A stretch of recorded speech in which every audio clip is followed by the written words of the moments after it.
On the worst day of my life, my girlfriend cheated on me and even robbed my house with her lover. That guy took my girl and all my food. The girl I loved called me weak and talentless. I'm going to tell you what happened before that.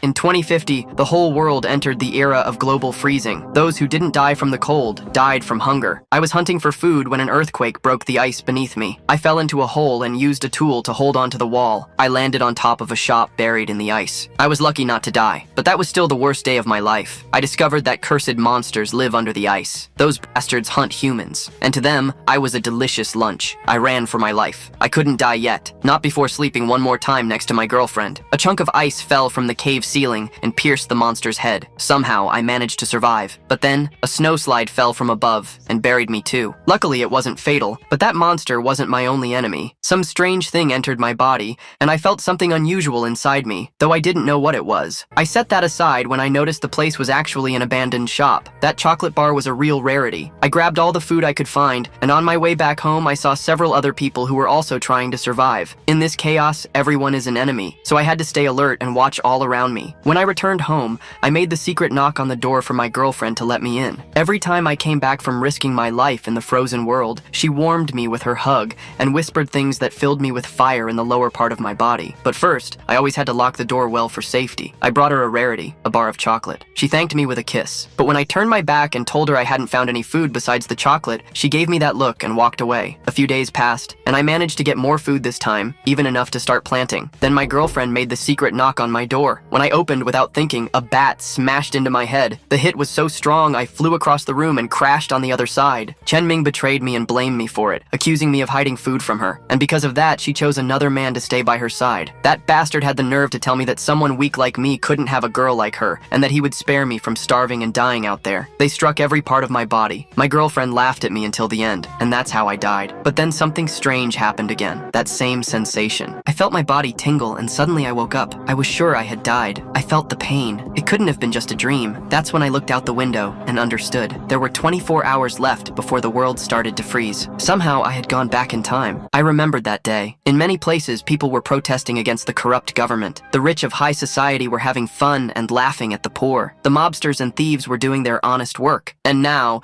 only 23 hours and a few minutes remained before chaos began. I was sure it wasn't just a dream. Those lights in the sky were here, and that's what started everything. If it was true, then this was the moment she would call me. And I was right. My traitor girlfriend was calling me. I couldn't forgive those words. I had been blinded by her looks and ignored her true personality all along. I answered the phone, and the first thing she did was ask me for money. I had to end this. I told her coldly that we were done and hung up without caring to hear her voice. Since I had a second chance, I wouldn't let a bitch betray me again. I needed to prepare well. In the past life of our protagonist, he didn't know that in 24 hours everything would start to freeze, and within 4 hours the snow would cover everything. The chaos of the city full of protests would make everything even worse. He needed to gather as many resources as possible within an hour. Besides daily necessities, he needed equipment for self-defense amid this chaos. So he planned to look for something like a pistol. Police officers saw the boy walking and said he looked suspicious wandering around at this hour, so they should work together to apprehend him. One of them stepped out of the car and called out to Mo, ordering him not to move. Pointing his gun at him, he commanded Mo to place his hands where he could see them. His partner spoke into the radio, reporting that they had a suspect on 4th Avenue, while the officer asked what he had in his hand. Meanwhile, the young man analyzed the officer's confusion. He said he was just holding his phone, but the countdown hit 0, and he reflected that he didn't have time to waste on a pig like the officer. So, he prayed that they would let him go after an inspection. The officer warned him that at an hour like this, he shouldn't approach without caution. Meanwhile, his partner asked what was in the backpack and told him to hand it over. Mo explained that it was just things from his office job, pulling a blue notebook from his bag. In a panic, the officer screamed that it was a weapon and fired a shot at Mo. The bullet raced toward the boy without mercy. The young man thought this was it. His chance to live was about to end here, but then he denied that thought, telling himself he would survive. His eye began to glow with electric blue streaks. An aura surged around Mo as the bullet approached. The young man wondered what was happening, because he could see the bullet's trajectory, questioning whether time had slowed down for him. So, he tilted his head to the side, realizing he could dodge it, and it wasn't an illusion. He cursed the officer, saying he was a citizen, and the cop had no right to shoot him. Then, he rushed toward the officer, saying he couldn't waste time on fools. The bullet missed and struck the ground. Instantly, Instantly, thin layers of ice formed over it. Mo moved so fast toward the officer that he left trails behind him, landing a punch to his face, shattering his jaw and making him spit blood. The officer collapsed onto the ground next to his overweight partner. The second officer trembled as he looked behind him, seeing his friend completely wrecked from the impact. Wanting to know what the hell had just happened and what had done that to him, the officer fell to the ground in terror. Pointing his gun at Mo, he demanded to know what the hell he was, but the young man calmly approached the man, saying that even he didn't know what he was. And then, a single scream echoed through the Brooklyn streets. After the incident, the overweight officer reported over the radio that an officer was down and a suspect had fled with their firearm. He repeated his call, urging the station to respond. As a trail of blue energy formed ahead of him, he muttered that his day was cursed. Leaving a glowing trace behind him, Mo sprinted away, heading toward his home in apartment 409 and collapsing onto the floor as the energy dissipated behind him. The young man took deep breaths, shaken, wondering if what had just happened was real, wanting to know how he had managed to do all of that. Then, he picked up the gun, determined to test whether he could do it again. He aimed the pistol at the mirror and fired a shot. His ice power activated, turning one of his eyes cyan. Mo suddenly moved forward, catching the bullet in his hand. He grinned excitedly as he realized what he had just done, wondering if he had awakened some kind of superpower. Looking at his shoulder, which was covered in ice, he questioned why, since the global freeze hadn't even started yet. Could it be because he moved with the bullet, like a supersonic jet perhaps? He concluded that this ability affected his speed. It might not seem too sophisticated on paper, but with his knowledge of the apocalypse, he was already one step ahead of everyone. A knock came at the door, making him turn to see who was looking for him. It was an elderly woman named Mrs. Fang. She questioned little Mo about what that gunshot was. The young man made up an excuse, saying it was just his TV, that he had broken the remote and apologized for the noise. But the woman sighed, reminding him not to forget what had happened at the nearby supermarket. The streets weren't safe, so he should be careful. Mo thanked her and apologized for worrying her, but she simply returned to her apartment, saying that young people shouldn't overwork themselves. And then, she closed the door to Mo's apartment. The young man quickly shifted his focus back, returning to the main problem of resources. Remembering the supermarket that the old lady mentioned, he realized it might have everything he needed for the apocalypse. So, with a wicked smile, he decided he would stockpile his food. At the supermarket, the cashier yawned quickly while a security camera recorded the shelves. It captured only Mo looking at the food. But in the blink of an eye, he vanished into a blur. The girl didn't even notice, continuing to yawn in exhaustion. But then, an enormous receipt appeared on her screen. She wondered what it was and if someone had made a purchase. Reading a note at the bottom, she saw a message telling her not to be scared and to go home to stay safe. That made the girl question the strange receipt. First, they were robbed, and now they were receiving odd messages upon checkout. However, at the same time, two men entered the store. One of them had a pistol in his hand. The girl sighed, wondering what was going on these days. But then, the man pointed the gun at her head and apologized, because this was a robbery, and she needed to hand over all the money in the register. He told her to hurry up while an icy aura crept toward the store. The gun began to freeze from the cold. Then, the entire store followed, coated in frost. A leg stepped inside as one of the robbers asked why it suddenly got so cold. His partner ordered him to turn toward the door, so he did, and came face to face with a tall, slender, white armor. The thief demanded to know what the hell that thing was, what kind of monster it was. His partner immediately fired at the creature, but the bullets simply curved around its bluish blood. The thief screamed that they couldn't kill something like this, firing again as the creature's hand reached for him. The monster grabbed the thief while commenting on his face, slowly peeling off his skin with its fingers. Then, it ripped off the man's face, saying he tasted bad. The cashier held up her phone, determined to record this. A video captured the monster devouring the thief. Police officers watched the girl's live stream on their phones, commenting that this format was popular. But then, an error message appeared on the screen, making them wonder if it was a government emergency alert. Suddenly, alarms blared throughout the city, warning all citizens. Mo opened his door, hearing that this was a broadcast from the Department of Logistics and Security for the Homeless. He was surprised. It was starting already. The city was experiencing an unexplained cold wave, and everyone was instructed to shut their doors and windows. The cold wave was coming, and Brooklyn would be the first to suffer. An hour and 9 minutes had already passed since the beginning. Inside Building 58 of the new district, in an ordinary apartment, the alert urged citizens to pay attention. It repeated that this was a message from the Department of Logistics. Meanwhile, Officer Joe commented that it must be serious if they were getting involved. A girl smoked a cigarette while watching the alarm on her phone, and Mo used a screwdriver, thinking that there wouldn't be any setbacks. Luo Delong flicked his lighter and asked if the man wasn't going to talk. Beaten and bloodied, the man weakly said he truly didn't know anything. So Delong pulled out his phone, asking if he still didn't recognize it, demanding to know what was in that photo, because he had drugged the boss's daughter. The man sobbed, insisting he didn't know at the time. But Delong crouched down, telling him that he should start praying, so at least God might have mercy on him. He stretched out the man's hand and drove a knife through it. He mentioned something about counting from 1 to 5 in inside his box. Inside the box were 6 severed fingers. One of the henchmen asked along what they should do with this guy, but the young man said that the sin of lust deserved death by fire, so they should throw him into the boiler. The subordinates hurled his body inside. Then, they sealed it shut. One of them muttered that the boiler was old and might explode, but the other told him to shut up. Luo was waiting for them. However, the henchman near the boiler suddenly noticed something was wrong. A massive explosion erupted from the apartment. His friend grabbed onto his arms while his partner cursed, covering himself in the growing shadow. The screwdriver slowed to a stop. Mo declared that the plant cultivation structure was finally complete. With his current supplies, even if he didn't leave, he could survive for quite a while, but it still wasn't enough, because supplies would eventually run out, and sustainable self-sufficiency was the key. His plan was to build the perfect survival chamber, one that could sustain itself indefinitely. He picked up his phone, noting that the freezing phenomenon had been going on for almost an hour now, and he needed to hurry, because this was the time to speed things up, since in this world, time was life. But then, a knock came at his door, and the young man wondered what it could be. As he opened it, he questioned why the sensation felt so familiar. Officer Joe apologized to Mr. Mo for disturbing him. Mo then asked old Joe what the problem was, wondering what was going on. Joe explained that the temperature had suddenly dropped, and the heating system was broken, so he was warning everyone to stay safe. Mo remembered something happening last week. The malfunction wasn't fixed in time, and when he had gone to repair it, it was already completely broken. He couldn't repeat the same mistake. He had to fix it. He asked the officers to let him take a look. Then, he closed the apartment door behind him. Climbing the stairs, the officers asked where he was going, and Mo asked if the boiler room wasn't supposed to be here. Joe explained that the boiler was in the basement. They needed to go downstairs. Mo reflected on how the boiler room was illegal in the apartment complex. Fang had mentioned it before, so it should be upstairs. He wondered if he was developing early amnesia. Inside the basement, Joe commented on how cold it was. Then,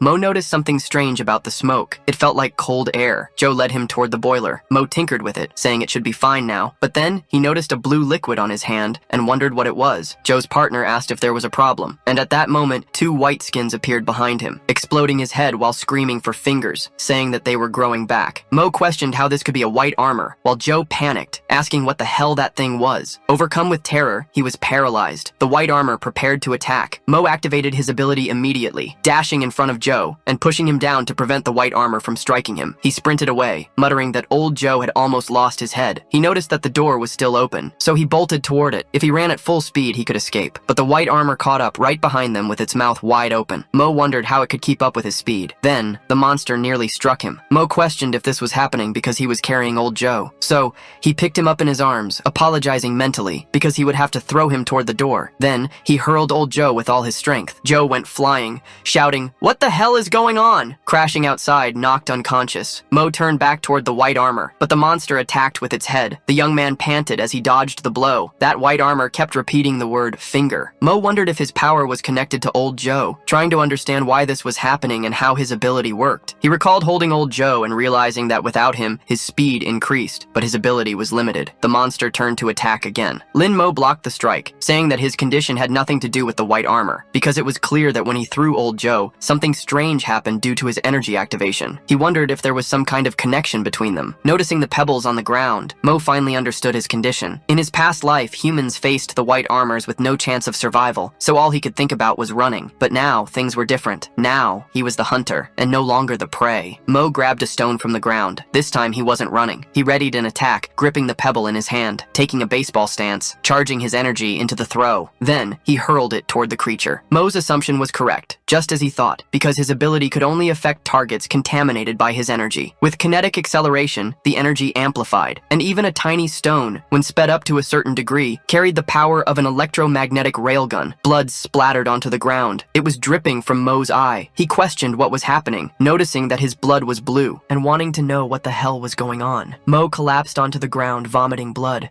falling unconscious, unable to move. His last thought was about how cold he felt, but before his vision completely darkened, old Joe approached, holding the young man, calling him Lin, and telling him to open his eyes. Inside Joe's house, his wife commented that the wind was too strong. At this rate, they couldn't take him to a hospital. Meanwhile, the boys struggled to get the main door open. Joe ordered them to block the wind and turn on the heating. His wife worriedly remarked that the boy looked poisoned, as they shouted for him not to fall asleep. The officer found Mrs. Fang and started talking about Lin Mo, but the woman cut him off, telling him to stop talking and go find Xiao Zhou. Xiao Zhou approached, asking Joe to excuse him. She told Joe to leave Lin Mo there, and Joe commented that the boy would be fine. The doctor continued, saying the officer should check the stairs because it was a mess, and despite his body temperature being so low, he he was still alive. She wondered if he was some kind of cryogenic person. The doctor began recording a report, stating that the male patient was suspected of poisoning and was still in a coma. His vital systems were abnormal, and his body temperature was around 10 degrees Celsius, but his pulse and nerve reflexes were in normal condition. She turned off the phone, saying it was unbelievable. The blood separation process was complete, and she needed to check the results. She realized it was something she had never seen before, because before centrifuging, the blood looked no different from normal blood, but afterward, blue impurities were separated. Since the analysis would take time, she needed to continue observing the patient's surface characteristics. Even on his body, if not looked at closely, the markings could be mistaken for veins, but upon closer inspection, they resembled an allergic reaction. Suddenly, Lin-mo opened his eyes. The doctor asked if he had finally woken up, while the young man tried to understand what was happening to him. The woman continued, telling him not to walk around like a headless chicken, while Lin-mo wanted to know who she was. Xiaozhou lit a cigarette, saying she was an unlicensed doctor and, for some reasons, couldn't reveal her real name, but he could call her Dr. Zhou. She then asked how he ended up in that state, because, to be honest, she had never seen these symptoms before, and wanted to know what had happened in the basement. She was very interested in him. In Brooklyn, the temperature had dropped to 29 degrees C. The world record for the lowest human body temperature was 13.7 degrees. While the human body could tolerate 0 degrees C, prolonged exposure froze tissue and destroyed cells. Temperatures below 32 degrees C caused hypothermia, and humans couldn't survive in 29 degrees C, or with a body temperature lower than 13.7 degrees C. After explaining this, the doctor removed the thermometer from Mo's mouth, telling him to take a look. His current body temperature was 11.5 degrees C. It was a miracle he was still alive. Lin-mo could only wonder how this was possible, trying to figure out if it was because of his ability, but he didn't have time to dwell on it. He needed to complete his plan quickly. Dr. Zhou smirked, saying she understood. Lin-mo then slipped on the water on the floor, falling and hitting his head as Zhou turned around, annoyed, telling him that she had ordered him not to move since his body was weak. But that wasn't the real issue. She had discovered what was wrong with him. She asked if he had a superpower, shocking the boy, who wondered how she knew. However, he didn't have time to waste on her. He scoffed, asking what kind of joke this was. But Zhou explained that she had been observing him as a doctor. The young man thought that as long as his ability was active, even if he had to climb everything again, it would be faster. But then blue blood dripped onto the floor. The doctor asked if he was okay as he coughed up blood. He realized he couldn't accelerate now, and based on his past experiences, he knew what was about to happen. Meanwhile, DeLong walked toward a door, saying that after meeting with Dr. Zhou, they needed to behave a little better. His subordinates understood. Then he stopped in front of apartment 509. Inside were Zhou and Lin-mo. The young man was startled, wondering what was about to happen, but Zhou gritted her teeth and told him to get up. He needed to move, asking for Lin's hand. Lin sat up on the stretcher, asking what the problem was, but the doctor ordered him to lie back down. There was no more room for questions. The young man needed to understand why all of this was happening so suddenly. Zhou told him that if he wanted to survive, he had to do exactly what she said, telling him to wait and not move under any circumstances. Then, she pressed the button to open the door. Luo Delong stepped inside, apologizing for the intrusion. He was greeted by Dr. Zhou, who asked what he wanted. The man asked if he could come in for a quick chat, and the woman told him to do as he pleased. Inside the house, Zhou asked what he needed. The gangster explained that he had heard the resident of apartment 409 was receiving treatment and had something to discuss with him. Zhou replied that the person he was looking for had died from poisoning. Delong simply sighed, saying that was unfortunate. Lin-mo recognized Luo Delong's voice and wondered why he had appeared here, if in his previous life he had been completely frozen before showing up. If he could use his acceleration ability now, he could take Dalong's life himself. The gangster notices something strange and turns around, saying that Dr. Zhou had been working hard all this time, but he had seen the patient blink, so he wanted to be sure that he was lifeless, and asked what she thought about him helping to check. Zhou says that she had already told him the truth. Then Delong presses the ignition of her lighter, saying that the doctor had saved so many of his brothers on the street, and there was no way to repay her, because it was his fault, and the woman shouldn't be upset, but she shouldn't forget who was taking care of the clinic and her, so she should give a quick answer about something. Then he leaves the apartment, telling her to think about it, and Zhou complains that it was nonsense, but she tells Lin-mo to get up because Delong had already left, and she thought he had many questions to ask. Lin-mo asks why Delong wanted to take his life this time, since there was no reason like in the past life, and also why Zhou was protecting him. But before anything else, he asks the doctor where his clothes were, and she wonders if that would really be his first question. Brooklyn reaches 40 degrees Celsius. One of DeLong's henchmen comments that when he was young, he watched his father take care of the furnace, and felt that he couldn't be a loser like him, but now he admires him. His friend replies that it was just the messed up weather outside, and he didn't need to lament over his father. DeLong asks if he thought everything would improve in a few days, and the subordinate apologizes. But the man adds that government messages used to be broadcast every 20 minutes, and now even the internet has stopped, as if they had given up. So this sudden cold wave must be God's punishment for humanity. Zhou, who is tied up, asks why God doesn't punish a sinner like him then. DeLong approaches and says he was just managing the apartment and wanted to know if the order he created wasn't harmonious. But the officer complains that he ordered everyone to leave and get supplies for him, or else he would cut off the heating. The gangster asks if it wasn't fair since it was an equivalent exchange. Joe simply calls him a parasite. DeLong turns around, saying it was a shame Lin wasn't among them. Otherwise, he could be benefiting from someone else, leaving Joe in shock because of that. Joe asks if Lin was already dressed and tells him to come to her when he's done, but the young man was struggling even to get dressed. He asks what she needed, and the doctor wanted to know if he had any idea how long he had been unconscious. The young man guesses 6 hours, but she replies that it had been 6 whole days, completely surprising him as she explains everything that happened during those days. Since DeLong controlled the heating system, forcing residents to trade supplies for it, many people were forced to go outside, which was the same as losing their lives willingly, since those who went out thought they were going to heaven anyway. Lin Mo curses him, saying that no matter where he was still a beast. Then he asks if there was any way to recover his body. Joe smiles while the cigarette is still in her mouth, saying yes, and if he wanted her to tell him, there had to be a condition, since she runs an underground clinic and she doesn't do charity, and she asks if he would accept. Lin Mo asks what the condition was because he would agree as long as he could do it. Then she holds his chin and says he has to be her research subject and allow only her to study him, reassuring him that her research wouldn't bring him any harm, since, as she had said, she was very interested in him. Lin Mo, with a smile, responds that the deal is done. Then the woman explains that there was a special substance in his blood, but she hadn't yet discovered what it was. What was certain was that it absorbed thermal radiation and converted thermal energy into usable energy for the entire body, but absorbing too much made his body cold. Simply put, his body suddenly had a way to store energy, so he was just hungry. Lin Mo asks if eating would be enough to recover. The doctor agrees, but the amount he needed to eat would be huge, and she didn't have that much food. The man tells her not to worry because he would figure it out. Then he heads towards his apartment through the emergency stairs, thinking that it was good he had prepared in advance and planned to go to the supermarket to buy some supplies, moving stealthily against DeLong's henchmen because, as long as he got home safely, it would be a victory. Opening the door of apartment 409 and pressing the button on his key, he notices that everything inside was frozen. Lin Mo wonders if they cut off the heating in his room because that could freeze someone to death. But because of DeLong, his room had turned into an igloo. So he opens a box, saying it contained the highest calorie food. Inside were stacks of chocolate bars. He remembers Ming Ming and says he needs to change this brand the next time he buys chocolate. Then he bites into the bar with all his strength. However, there was no reaction, and it seemed like that amount wasn't enough, so he needed to increase the dose. So he does, eating chocolate non-stop and feeling the sensation, because it was as if something inside his body was craving heat, and it was a bad feeling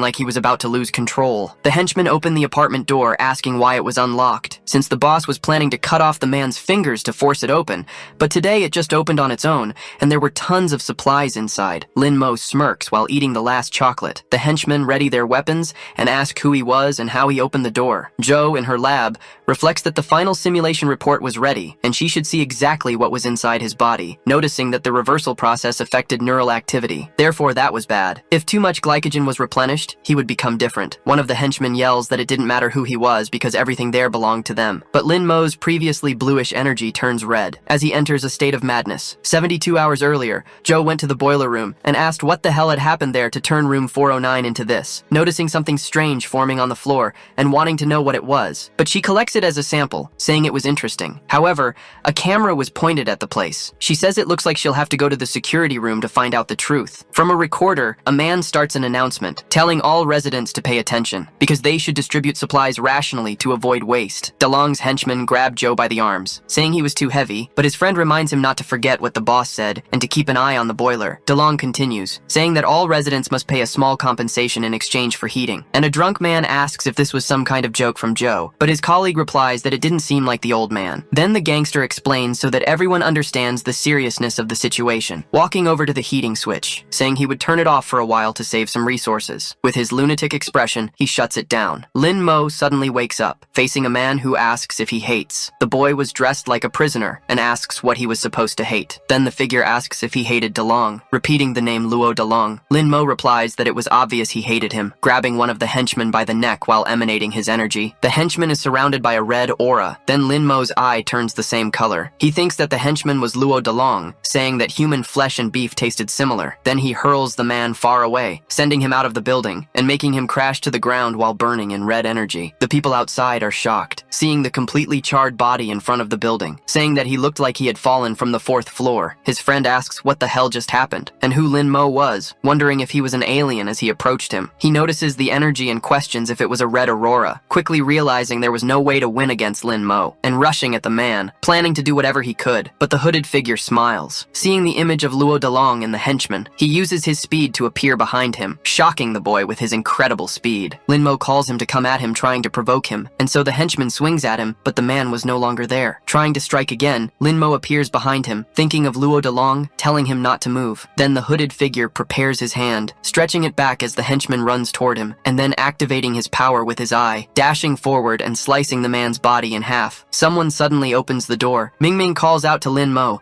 shocking the boy with her presence. He looks at Ming, who was pointing a gun at him, then shooting a dart toward his stomach. He asks why. Joe says it was just insulin, making Lin Mo's aura dissipate. And as he falls into her arms, the doctor explains that it was to break down the excess heat in his body. But she looks ahead, astonished, because all the plants had bloomed. She wanted to know what had happened there. Hunger is a catalyst for human atrocities, from eating each other to wars, which are things that repeatedly occur throughout human history. But as agricultural technology developed, human society gradually stabilized. However, hunger never left them, for in a frozen world, cultivation is an almost impossible task. History was about to repeat itself, but there is always an exception, so Lin Mo sleeps with his head resting on the plants. Joe comments that he hadn't been awake for long, and would have to sleep a little more, apologizing, but she wanted to know what all of this was, picking up a tomato with her hands. She takes a bite of the tomato shortly after. The doctor tries to analyze the taste, saying that it wasn't bad at all, and the quantity was enough to feed the entire building. 2 people walk through the snow. The stomach of a girl growls, and she feels embarrassed by the sound. Her partner asks how she's feeling and if she can hold on, but the girl simply says that it shouldn't be a problem. Then her friend touches his coat and says he just remembered a chocolate bar. She tries to be polite and refuses, but the man says that the bar was almost taken by Dalong,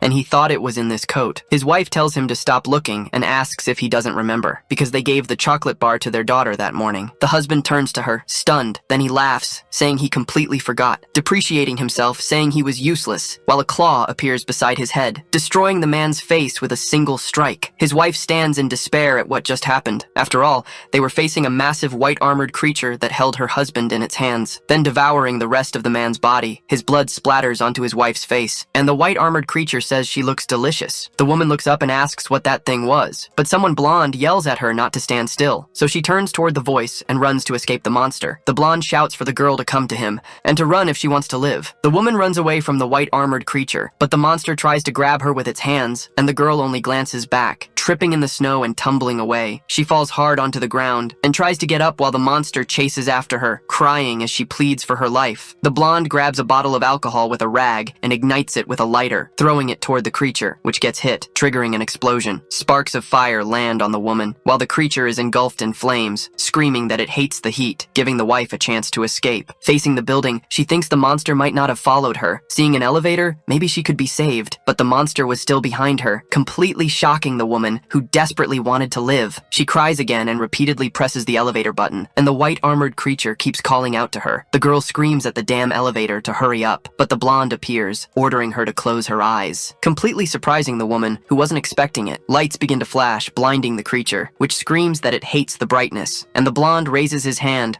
holding a pick between his fingers, getting ready to play a rock song. Then he strums his guitar to save the woman. Sound waves burst forward, and the creature screams that it hates rock as it writhes in agony. The woman's name was Dorothy Perez, and her childhood dream was to become a doctor. After growing up, she finally became one, a nurse, but she was unhappy with everything around her. But then she met Matt, who ate his food shyly beside her, and she too seemed excited to be by his side. After that, they got married. Then their daughter was born. Finally, they even moved to a new apartment. But it was something she knew very well. Whether the world suddenly froze over or criminals invaded the apartment, she feared what would come next after going through so much, wanting to understand what was happening now because that man, with just a guitar, managed to suppress that monster. And that was definitely the most ridiculous thing of all. The man finishes his song, raising his hand high into the air. Then the creature tries to grab him, saying that noise was irritating, but panting from his little performance, the man simply steps on a button on the floor, releasing metal rods from the ceiling, which shoot toward the creature, piercing it and catching it off guard, trapping the white-armored monster among the wreckage. The monster's hand trembles in its final moments. Dorothy, astonished, asks if it's over, collapsing to the ground as she cries,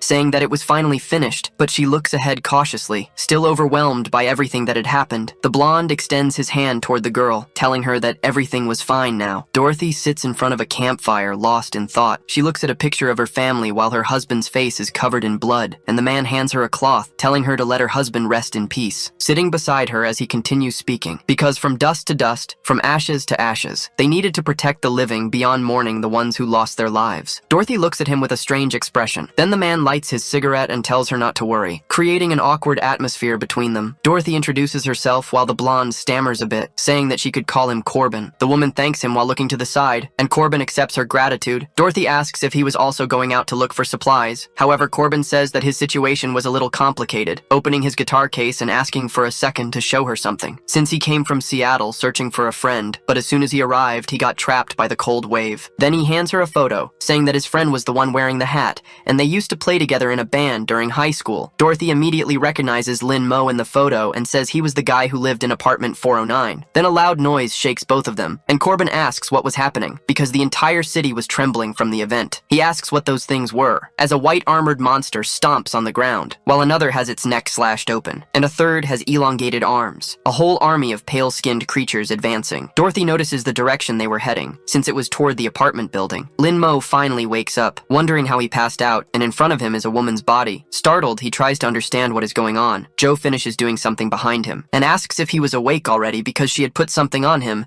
making Lin Mo question what was placed on him. But the young man was restrained in a chair, and the doctor tells him she installed a safety measure on him, revealing a collar around his neck. Collars are one of the oldest ornamental pieces, and their meaning has always changed. In the past, they were a symbol of slavery, representing control and ownership, but now, they can also be a toy for adults. Joe says Lin Mo shouldn't worry because the collar on his neck was definitely not for those purposes, so he asks about it, thinking that he wouldn't have thought that way if she hadn't said anything, telling her that he agreed to be her research subject, but not for this. The doctor says that the collar was a special monitoring tool, and that Lin Mo was a research subject, asking if he remembers the things inside his body, because they help him absorb heat and store it. However, it seemed to have another function, and this collar was made to prove that hypothesis, since when his blood sugar levels are high, it will activate another state, and the collar will change from blue to red. Lin Mo asks what she was talking about and what this other state was. Then the doctor questions if he remembers what happened 20 minutes ago. The young man is surprised by the question, noticing that he can't recall what had happened. Joe tells him not to worry while placing her finger on his face, saying it's fine if he doesn't remember since she was there to figure out what was happening, because all of this was part of her research. Lin Mo thinks that he always felt like this woman had some control over him, but he really wanted to know what was going on, since once he found out, he would definitely gain some advantage over her. Joe presses a button on her keyboard, injecting something into Lin Mo's bloodstream, which makes the young man glance to the side and see an IV drip, questioning what it was. He notices that it is glucose with a 25% concentration. The doctor turns, noticing the reaction it caused, and says that first,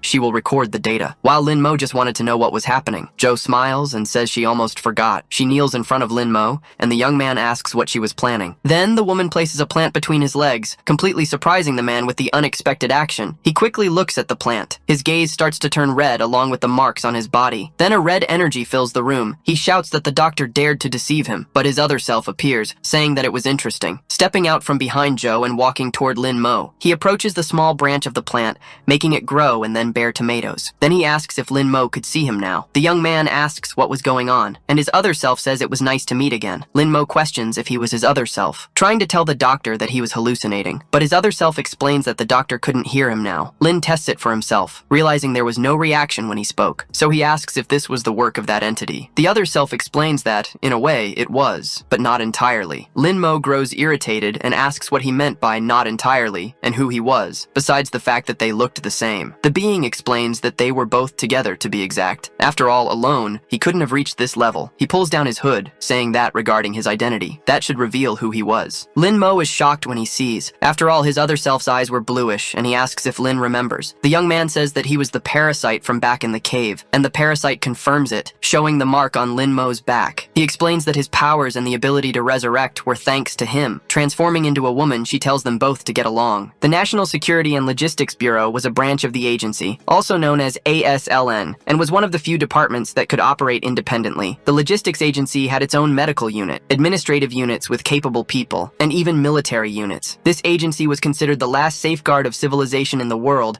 after the government collapsed, and someone calls out to Xiaoluo, asking if the network had not yet been restored, while the woman had a photo of herself and Joe on her desk. Xiaoluo says that Miss Barbara had asked the same question 28 times in the last 2 days. Then Barbara sighs, looking at her partner. Xiaoluo begins to explain about the information department and a hardware issue, but Barbara shouts that she already understood. She has the surname Ripley and is a level 4 leader in biochemistry, saying that, to be honest, they were just passing responsibility around. Barbara asks if the report was complete, and Xiaoluo says it was almost ready. The woman says that was good enough, and that it should be sent to her first, and her subordinate questions about the rest. With disdain in her voice, Barbara says that the bald guy wouldn't read it seriously anyway. Because the situation was urgent now, she opens a government document. She thinks that it was all starting again, and her bald boss complains that this was not the time to discuss such things. Frank Kordick, a level 2 minister, shouts that first, there were climate changes, then cyber attacks rendering communication useless. And even the frontline operators had been out of contact for 48 hours, not to mention that their agents had not been properly activated. Therefore, they were in trouble and needed to act. He says that war never changes, and his soldiers, but he is interrupted by a kick from Barbara straight to his lower parts, saying that he shouldn't be worrying about political matters right now. In the sample observation room,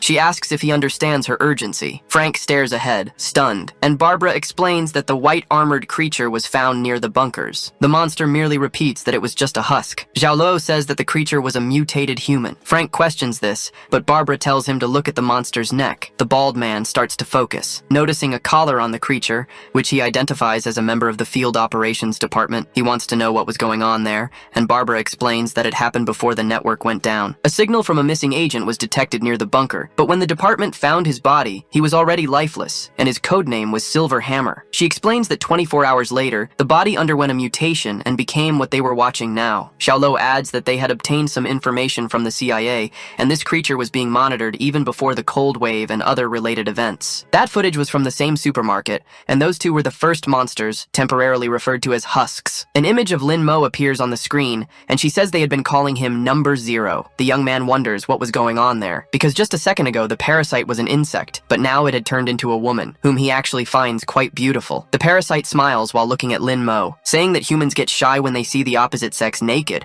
then sitting on the young man's lap, making him wonder if it was an illusion, because the surroundings seemed as if time had frozen. The parasite says he could think of it that way. Lin Mo is startled, asking if she could hear what he was thinking. Then the parasite explains that yes, she could, because they were now fused, and Lin Mo complains that the explanation was weird. The woman says he could only see her because of Joe's sugar, and Lin Mo realizes it was an illusion, then asks if the parasite had been activated. She twirls her hair in her hand and says that, strictly speaking, that was his blood, and that was the part that granted Lin Mo his abilities. The young man asks why she was parasitizing his body, and the woman says he was a curious creature, because she was different from humans and didn't belong to this dimension, making Lin Mo repeat that statement in disbelief. The parasite continues, saying that they needed to parasitize the bodies of natives to gain the ability to understand this dimension. The young man complains that it sounded like something out of a cheap romance novel. The parasite says her race has no name or definition, traveling between dimensions without perceiving time, but unable to interfere, needing hosts to break barriers. However, she admits it must be hard for humans to understand, saying that they wanted to hear their own names and see the castles built over time,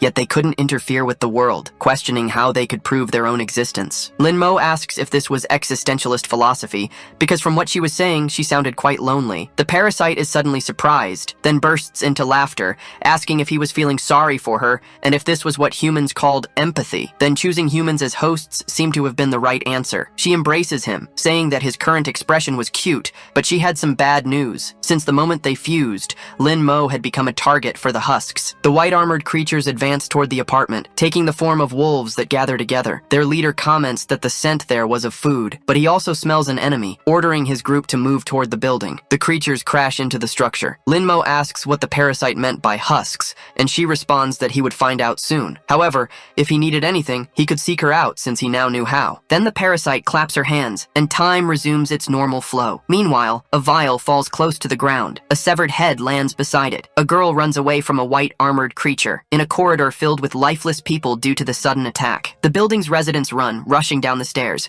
but but a man is cornered by two monsters, banging on the door and shouting that it had locked itself at the worst possible moment. The white-armored creatures finally reach him, piercing his body as they break through the door. Luo Delong's subordinates had been taking care of Officer Joe, but they prepare to fight as the creatures invade, asking what the hell those things were. Joe only watches as the two men are impaled by the monsters, wondering what those things were, since they looked like the creature from before. He notices some red points on the monsters, questioning if they were sucking blood. However, the monsters hadn't noticed him yet, and he needed to find a way to escape. It would be difficult to break the rope without tools, and the pillar had no sharp edges, so he decides to resort to an old trick from his youth, gripping his thumb with the other hand, and pushing it downward to dislocate it, freeing his hand from the rope with ease. Joe says it was good to have those old injuries from his youth. Now his fingers tend to dislocate easily. He tries to move stealthily since the monsters don't seem to have noticed him. However, he realizes that in this situation, he couldn't leave empty-handed. Joe thinks he needs to find the security vault, and luckily the thieves hadn't realized it was a weapons cabinet. But then, a white armored creature appears in front of him. Joe curses the whole situation out loud. Meanwhile,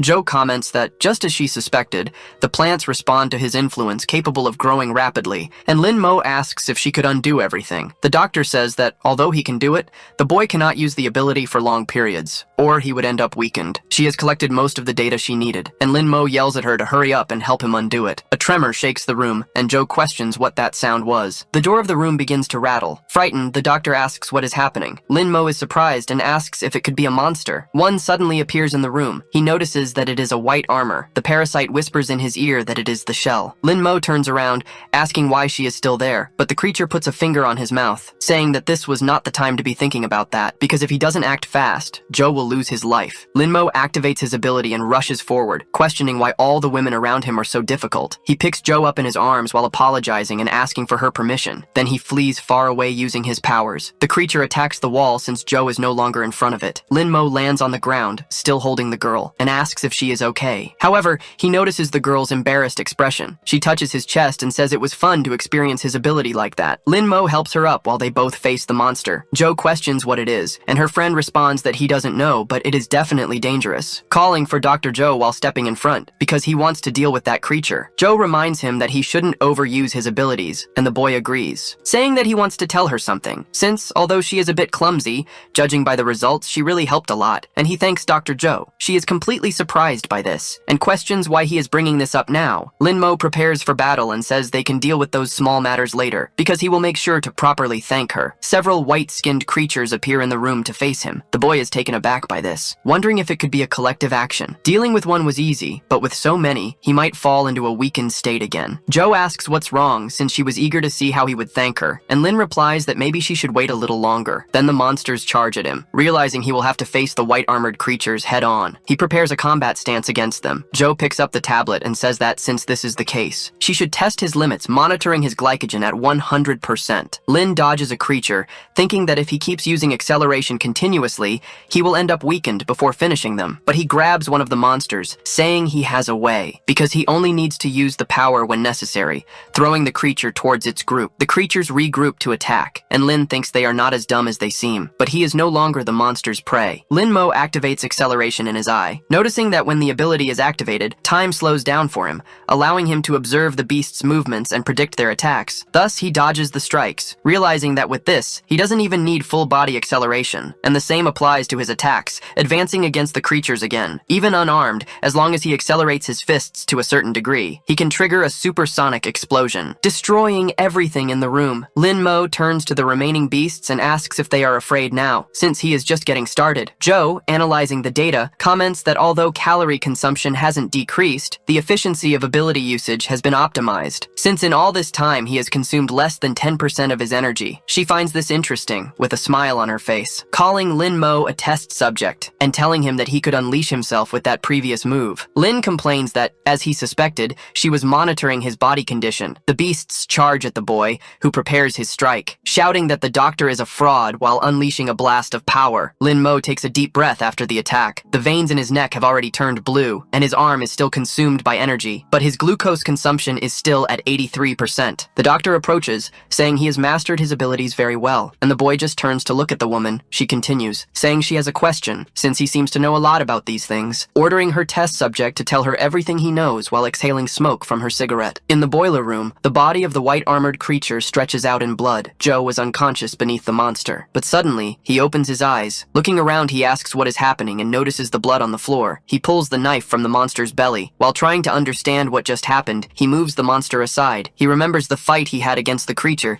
and that if he hadn't had the lever, he would have been finished. But he walks out of the room, thinking about what would happen if the monsters appeared again, and he wasn't as lucky. A vibration comes from the phone in his pocket, making the man question whether the network was still down. But the call was from an unknown number. Joe puts the phone in his pocket, and the caller greets him with a "Good morning, Josh Castillo," asking if he should call him Mr. Curved Blade. Lin Mo explains everything he knows to Joe while thinking that he wouldn't mention having lost his life once and traveled through time. The doctor changes her outfit and comments that she expected as much, but if he was done talking, he should help her with the zipper. The young man zips it up while she explains that it was a prototype environmental protection suit from her previous job, and Lin questions the sudden outfit change. Joe tells him to look at the ceiling. Since the white-skinned creatures had invaded the vents, they might have damaged the ventilation, and asks if Lin hadn't noticed the temperature drop. A noise is heard outside. Both go to the door. Finding Dorothy's daughter, Joe comments that it's just a child, and Lin says she's his neighbor. The little girl runs, and the young man chases after her while the doctor says she hates kids. Lin is surprised when he looks down the hallway, because the path is covered in blood, and the little girl is pointing. Joe notices several corpses on the floor,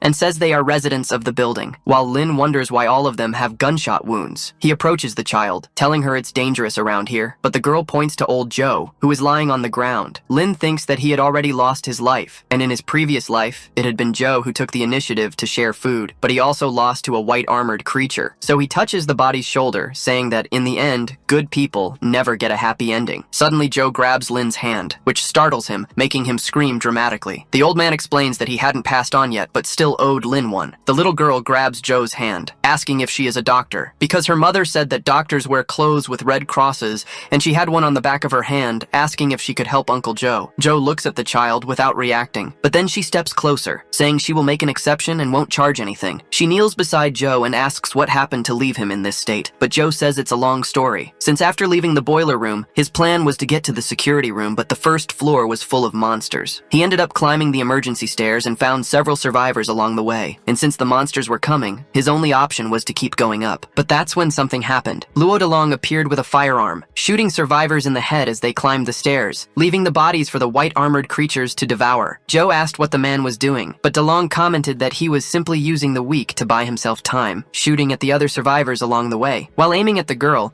he said that the strong had always been above the weak because it was a rule established by God, firing his weapon again, hitting Joe, who stepped in front of the shot. After that, Delong kept going up, while Joe lay there bleeding until he lost consciousness. Joe says that fortunately, the bullet didn't hit a vital point, but he lost a lot of blood and needed to get to a safe place. Lin Mo repeats the name Luo Delong with rage, stepping forward as Joe asks what he plans to do. The young man looks back while activating his abilities. Delong shoots at other people along the way, who scream for him to wait, saying they are human. But the man contradicts them, saying they are just weak meat, and that having bodies everywhere was good since it was enough to slow the monsters down. Because although that place was an old warehouse, it should be the safest spot in the building. He opens a door, hoping to find supplies inside, but he notices a dark presence coming from the hallway. Lin Mo pulls down his hood, saying that he is facing the man once again, calling out to Luo Delong with anger. The gangster fires at the young man, asking if he wasn't supposed to be in hell, but Lin dodges all the shots while charging toward Delong, landing a kick that severs his leg, then lunging forward with his hand shaped like a claw, slicing off the arm holding the gun, and grabbing Delong's head with his hand. The man asks why he is doing this while Lin heads toward the balcony, since he hadn't even done anything to him yet. Lin Mo questions how he could say he hadn't done anything, but then he realizes that nothing from his previous life has happened yet. But after coming back, he never sought revenge, as he only wanted to create a safe place for himself. However, looking at the situation now, that had been foolish, as innocent people lost their lives. And all of this made him furious, but it was clear that his anger wasn't just toward Delong, because he also felt anger toward himself for being such an idiot, burning Delong's body with his power, and hurling it toward the white-skinned creatures while declaring that now, if he were to do it again, he would do the same to his enemy 100 times over, because that was the law of the frozen world. Joe and the little girl warmed themselves by a fire. Joe comments that the building manager used this place as a storage room, so it could be useful to them since there were still some supplies left. Lin Mo sits in the corner near a crate, thinking that he finally got his revenge, but it didn't feel like it was enough. The doctor interrupts him by smacking his head, asking what he is thinking. Since she already suspected he had issues with that bastard, and it was normal for people to become compulsive when they had great power, but in Lin's case, it was different. Thanking him for getting rid of DeLong, Lin asks if she also had problems with a gangster, and the woman recalls moments from her past, with him pointing a gun at people. The young man stands up and says the doctor doesn't have to answer if she doesn't want to. Since they would be staying there for now, and because it was used as storage, the heater didn't work. And seeing how the place was, everything still seemed intact. But old Joe was injured, and Maggie was just a child, so they wouldn't be able to rely on the fire in the barrel forever. With dangerous white-skinned creatures outside, they needed to reinforce the room's security, and they could use the available materials for that. However, if they wanted real warmth, they needed to go to the power room. Joe comments that the building is full of monsters and fears what could happen if they don't do something about it. Maggie suddenly sneezes while they are talking. Lin says she could end up with hypothermia if she stays still like that, and Joe explains that there is only one way. Inside a garbage tunnel, footsteps are heard. Mo suddenly falls out, landing face first on the ground, grumbling about it being the garbage tunnel of all places. But he is surprised when he looks ahead. Seeing a creature that looks like a core, he wonders if the white-skinned beings have fused with the residents, forming a nest. He turns around, noticing a strange noise, wondering if it could be a white-armored creature, but Joe suddenly falls on top of him. On the ground, Lin comments that the doctor is stopping him from getting up. The doctor retorts that she can move if he takes his hand off her. A sudden noise is heard, and she signals for Lin to stay silent. Then the creature looks to the side, passing by them unnoticed. Joe asks what that thing was, and Lin wants to know why she even came there. She explains that 2 people are needed to operate the power room, and since Lin's body is in a weakened state, he might pass out there. The monster then suddenly charges toward the wall where they are hiding. The young man wonders what kind of monster that is, as it is different from the other white-armored creatures, and he is too weak to fight it now. He could end up dead. According to the doctor, the white-armored creatures don't eat people, they only drain and store their blood, but he wonders where all that blood is going. Maggie looks out the window and asks Joe what is happening, shocking the old man with the terrifying sight. Since the white-armored creatures are spreading across the building, and a female is lying on the ground with an immense belly. Corbin comments that she looks lifeless, and Dorothy says she won't attack them anymore. However, a light appears from the building, and a man is identified as Morse code. Dorothy asks about Morse, and Corbin explains that it is a signal language, allowing communication through different letters of the alphabet and numbers depending on the pattern used. Joe, from the window,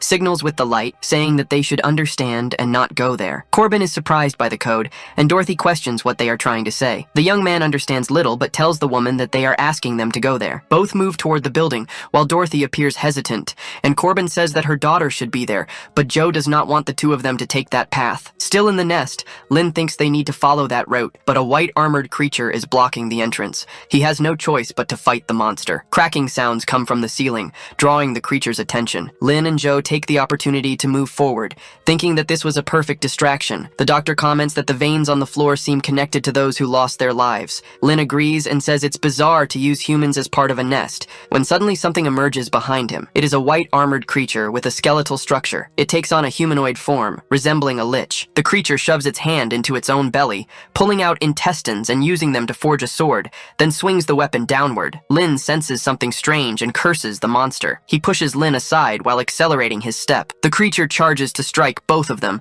while the young man tries to reach Joe, getting slashed on his back to shield his friend from the attack. He steps back, holding onto the woman, saying that the monster is much faster than he is, because that white-armored creature is far stronger than the others. Lin places his hand on his own shoulder, thinking about how powerful that white-armored creature is. The monster suddenly makes a sound, its vision entirely focused on Joe. Lin Mo wonders why its target is the doctor and not him, but the creature lunges forward with its sword. The young man manages to push Joe aside, but gets slashed by the swords. That monster is too fast, making it difficult for Lin to hold out, because if the creature keeps attacking like this, both he and the doctor might lose their lives here. He wonders if he's about to die again. The parasite appears, talking about running away, asking if that isn't what people of his kind do in situations like this. Because, as he knows, in this frozen world there is no mercy. It is a world where everyone is equal. So if he abandons the doctor, he might still survive. Lin says that he won't run away, because if he does that now, there would be no difference between him and Luo Delong, saying that he does not need to abandon his humanity to survive, surprising the parasite with his response. Lin explains that if she is part of him, she should understand.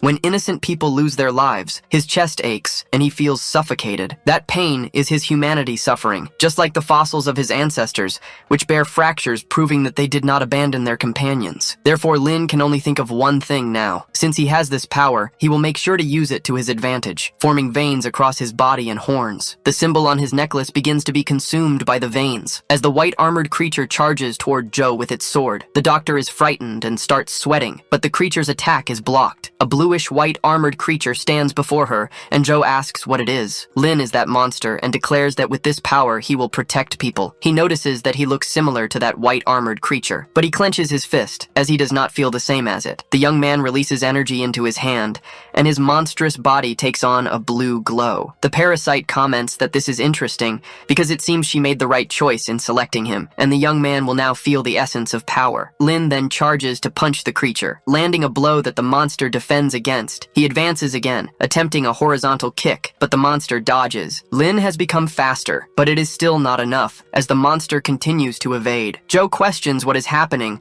because he has created a new layer on his skin, as if he is absorbing energy from the air and converting it into power. But given the place they are in, she wonders if this is an unlimited energy source and what the essence of this power is. Lin thinks that, for now, he will put aside his resemblance to the white armored creatures as the monster strikes at him. Even with this power, it is difficult for Lin to defend himself and fight the creature, dodging the monster's attack by a hair's breadth, landing a grazing punch on the creature. They collide, and Lin thinks that he can accelerate time, wondering if he could do the opposite. The creature charges with a diagonal strike and then flees from Lin, heading straight toward Dr. Joe without hesitation. Lin concentrates his energy into his fist, striking the creature's nest. The monster, which was just about to attack the woman, stops in time, only a centimeter away from hitting her. Lin thinks that it worked, but he prepares to run, saying that this is it, because he will finish the monster with a single strike, slashing multiple times across the creature's back, calling this attack Shadow Fist. Time returns to normal, and an explosion occurs. Joe falls to the ground, covered in the creature's blood, while Lin extends his hand and says they need to leave as they can't stay there. With the temperature reaching 26 degrees Celsius,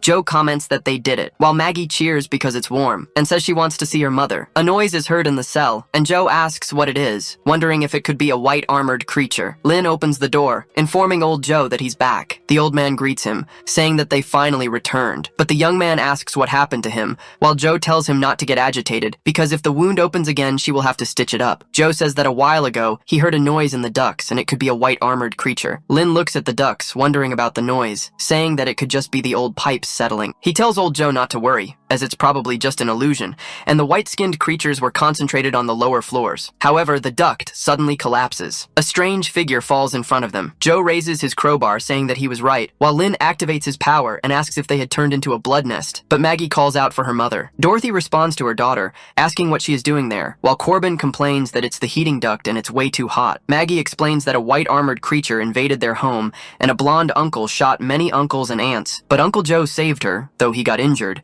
and the dark-haired uncle saved him. Corbin calls Lin Mo a smelly brat, surprising the young man that someone knows him. The blonde man rushes toward him, saying that he missed him a lot. Lin tries to recognize who he is while stepping back, but Corbin hugs him, saying that he walked all the way from Aberdeen and crossed the entire continent. The young man immediately activates his ability, punching Corbin in the face and asking how he dares. He wonders why Corbin feels so familiar, while the blonde asks how he could do that. After all, not even his father hit him. Lin wonders if this person is also from this timeline, like the doctor, and seems to know him, but he never had any friends in Aberdeen. Corbin clings to Lin's arm, saying that he is going to form a new band, and Mo will be Slash's right hand while he will be Hendrix's left hand, as Maggie asks if the two of them are friends. Lin is shocked because he just wants to know who this blonde man is, noting that the differences in this timeline compared to before could be explained by the butterfly effect. After all, the future had been altered, but there was no explanation for Corbin, saying that he could only ask the parasite. He enters his mental world and states that he has some questions for her, but receiving no answer, he reflects that she always appeared on her own, but when he looks for her, she doesn't respond, saying that the parasite is really selfish. Joe interrupts them, saying that this is no time for reminiscing about the past, but Lin retorts, saying that he doesn't even know him,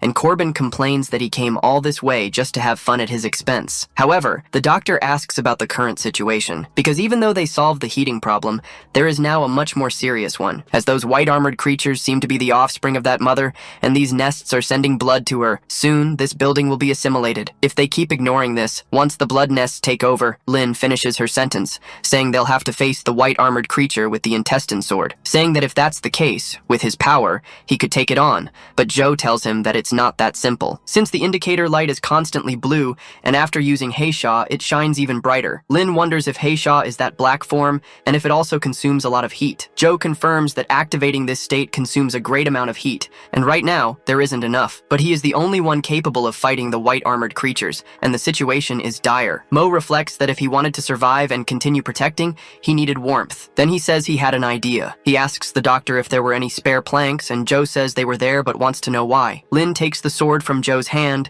and asks him to lend the sacred sword of physics, because it didn't matter whether it was the blood nests outside or the threat of the mutant white armored ones. The core of the problem or the main conflict was just one. He uses his power to advance and gather materials, as hunger was the best seasoning for those who lack strength to work, and eating gave strength. Joe says he understands. It was a hydroponic system. Lin's reasoning was truly unique, and Joe asks if he was going to cultivate there, but the young man replies that it was about the value of honest workers and an innate ability. Since more and more people were joining, solving the food problem was a priority, reflecting that they knew what hungry people were capable of doing. Joe blows smoke in Lin's face and asks what the next step was, because the hydroponic system wouldn't produce food out of nowhere. The young man clenches his fists, ready to begin. As he walks through the building, he notices that, as expected, the bodies had disappeared and there were no traces of blood, reflecting that something was collecting the bodies, and it could be that big guy from before. This meant he had little time, and the blood nest would soon reach that floor, so he needed to act fast. Lin wanted to use the black form to eliminate the source completely, but before that, he needed to solve the problem of warmth and food. Corbin interrupts him, calling him Hey Goo and asking where he was sneaking off to alone. Lin questions how he followed him, but the blonde replies that everyone understands, and Lin didn't pay attention because he thought having a bad friend like him was embarrassing. However,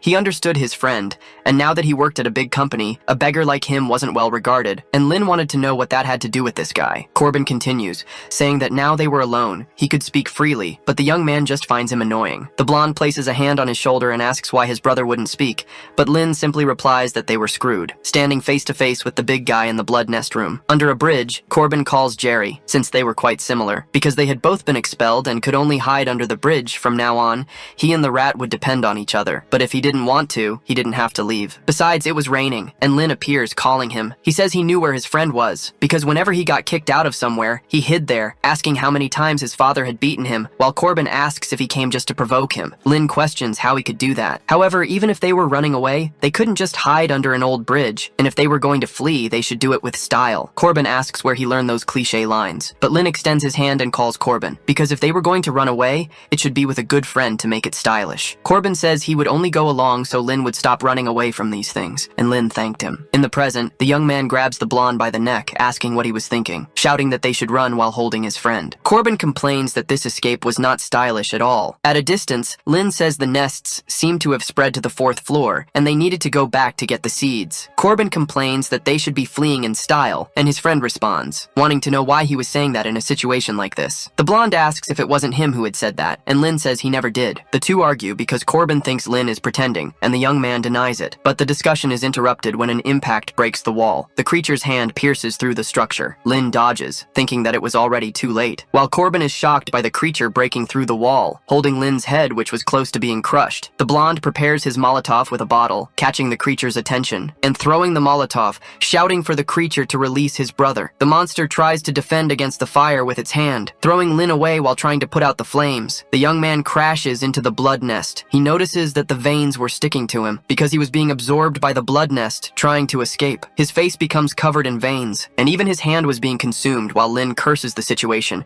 thinking that everything would end like this. He opens his eyes with his smaller hand. Lin wonders what is happening, wanting to know where he is, but he notices something strange when looking at the roots, seeing that there is a white armored humanoid figure trapped. Lin questions whether it is still alive, and the creature opens its eyes, looking in the young man's direction and startling him. The environment shifts, and Lin touches his foot to the ground, wanting to know what is happening and where he is now. His vision shows his childhood self holding Corbin's hand. He says that was the nosy blonde from Aberdeen and questions who he was talking to, noticing that it was him. Lin wonders if they were really friends and if this was his memory, but his childhood version shouts that it wasn't, because he wasn't the blonde one. He was Kurt Cobain's friend, not Lin's, calling him a thief. Lin opens his eyes, almost entirely consumed by the veins. Kurt pulls his hand, saying that dying like this would be pathetic. He manages to pull Mo out of the veins and asks if he is okay, while the young man reflects that he almost became food for a blood mud nest, wondering what had just happened. However, he quickly decides to let it go, as this was no time to think about it. Wanting to know what they were going to do about that giant,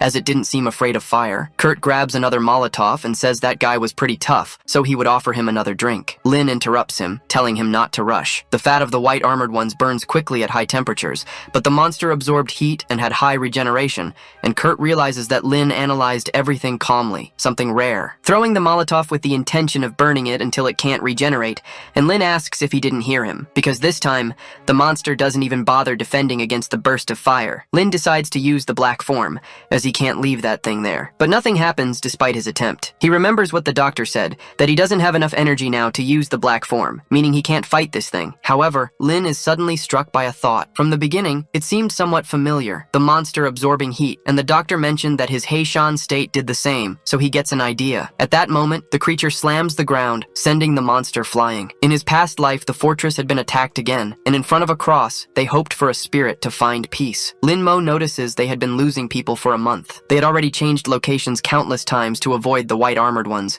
but they always found them, and no matter how much they tried to escape, they still had to keep running. He tells old Joe that he's had enough, surprising the old man. After all, Lin Mo didn't want to run anymore. Back in the fight, he realizes he had been right, because he could absorb energy from the environment, and so the heat from the flames was also absorbed and converted into energy. Kurt questions why Lin has horns now as the young man transforms. His Heisha form starts to take shape, and his fist turns completely black, landing a full-force punch on the giant monster. Kurt shields himself from the wind and wants to know what's happening, because with a single punch, his friend sent the monster flying. Lin calls Kurt Corbin and tells him to listen, because whatever he thought he knew about him before, it had nothing to do with now. He was no longer the same. Corbin is surprised and says his friend looks amazing in that outfit, asking where he got it. The blonde had already come to terms with the fact that he couldn't call his friend a monster, but Lin denies it. Soon he changes the subject, saying that the big guy would be tough to deal with, asking how many Molotovs Kurt still had, and Kurt says he would check, opening his guitar case and showing that there were still plenty left. However,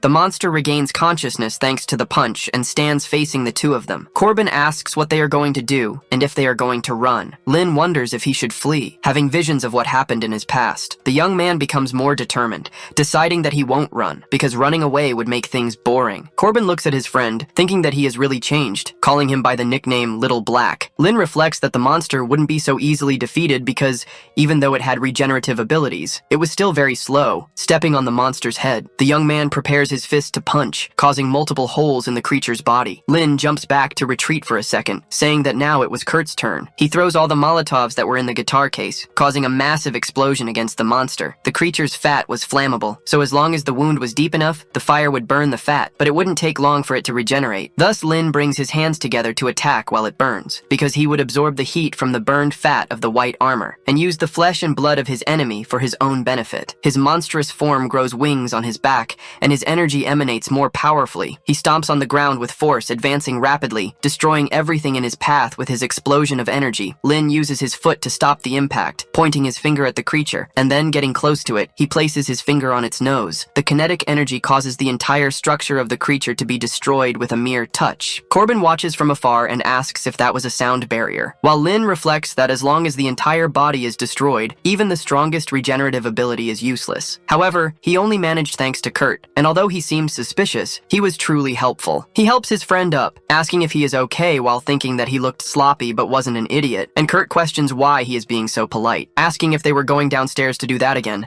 making Lin think he was an idiot. Corbin yells when they enter the apartment. In room 409, he says he finally understands, because they were there to get seeds and the nutrient solution, questioning when his friend learned about agriculture and how he got all these things, wanting to know also when he got his powers, but Lin mentally complains about finding an idiot even after being reborn. On Lin's necklace, a voice is heard trying to communicate. The young man is surprised while Corbin asks where he got such a cool necklace. Mo tells him to shut up and places his fingers on his nose. Corbin yells that he is hurting him and that he is bleeding, and Joe asks what the two are doing. Lin asks if the necklace was for communication, and also explains that he only managed to reach the room. The doctor announces that she has good news, because they found some old things in the warehouse, like this old radio station. They also found gardening supplies, which the housewife probably used for planting flowers. Lin asks if that was the good news, and the doctor continues talking, because she had a personal request. At the doctor's house, Lin reflects that he couldn't believe he had returned to this place. Corbin comments that even that trashy building had a lab, and his friend says it was a clinic, but he was right. As they search for the capsule, the doctor doctor wants, seeing a giant flask and asking what it is for, because it seemed real, and what Kurt said might be true. The doctor might not actually be a doctor. He sees a biohazard warning and wonders if the doctor was studying the white armor, wanting to know who the hell the doctor really was. Corbin turns on the computer,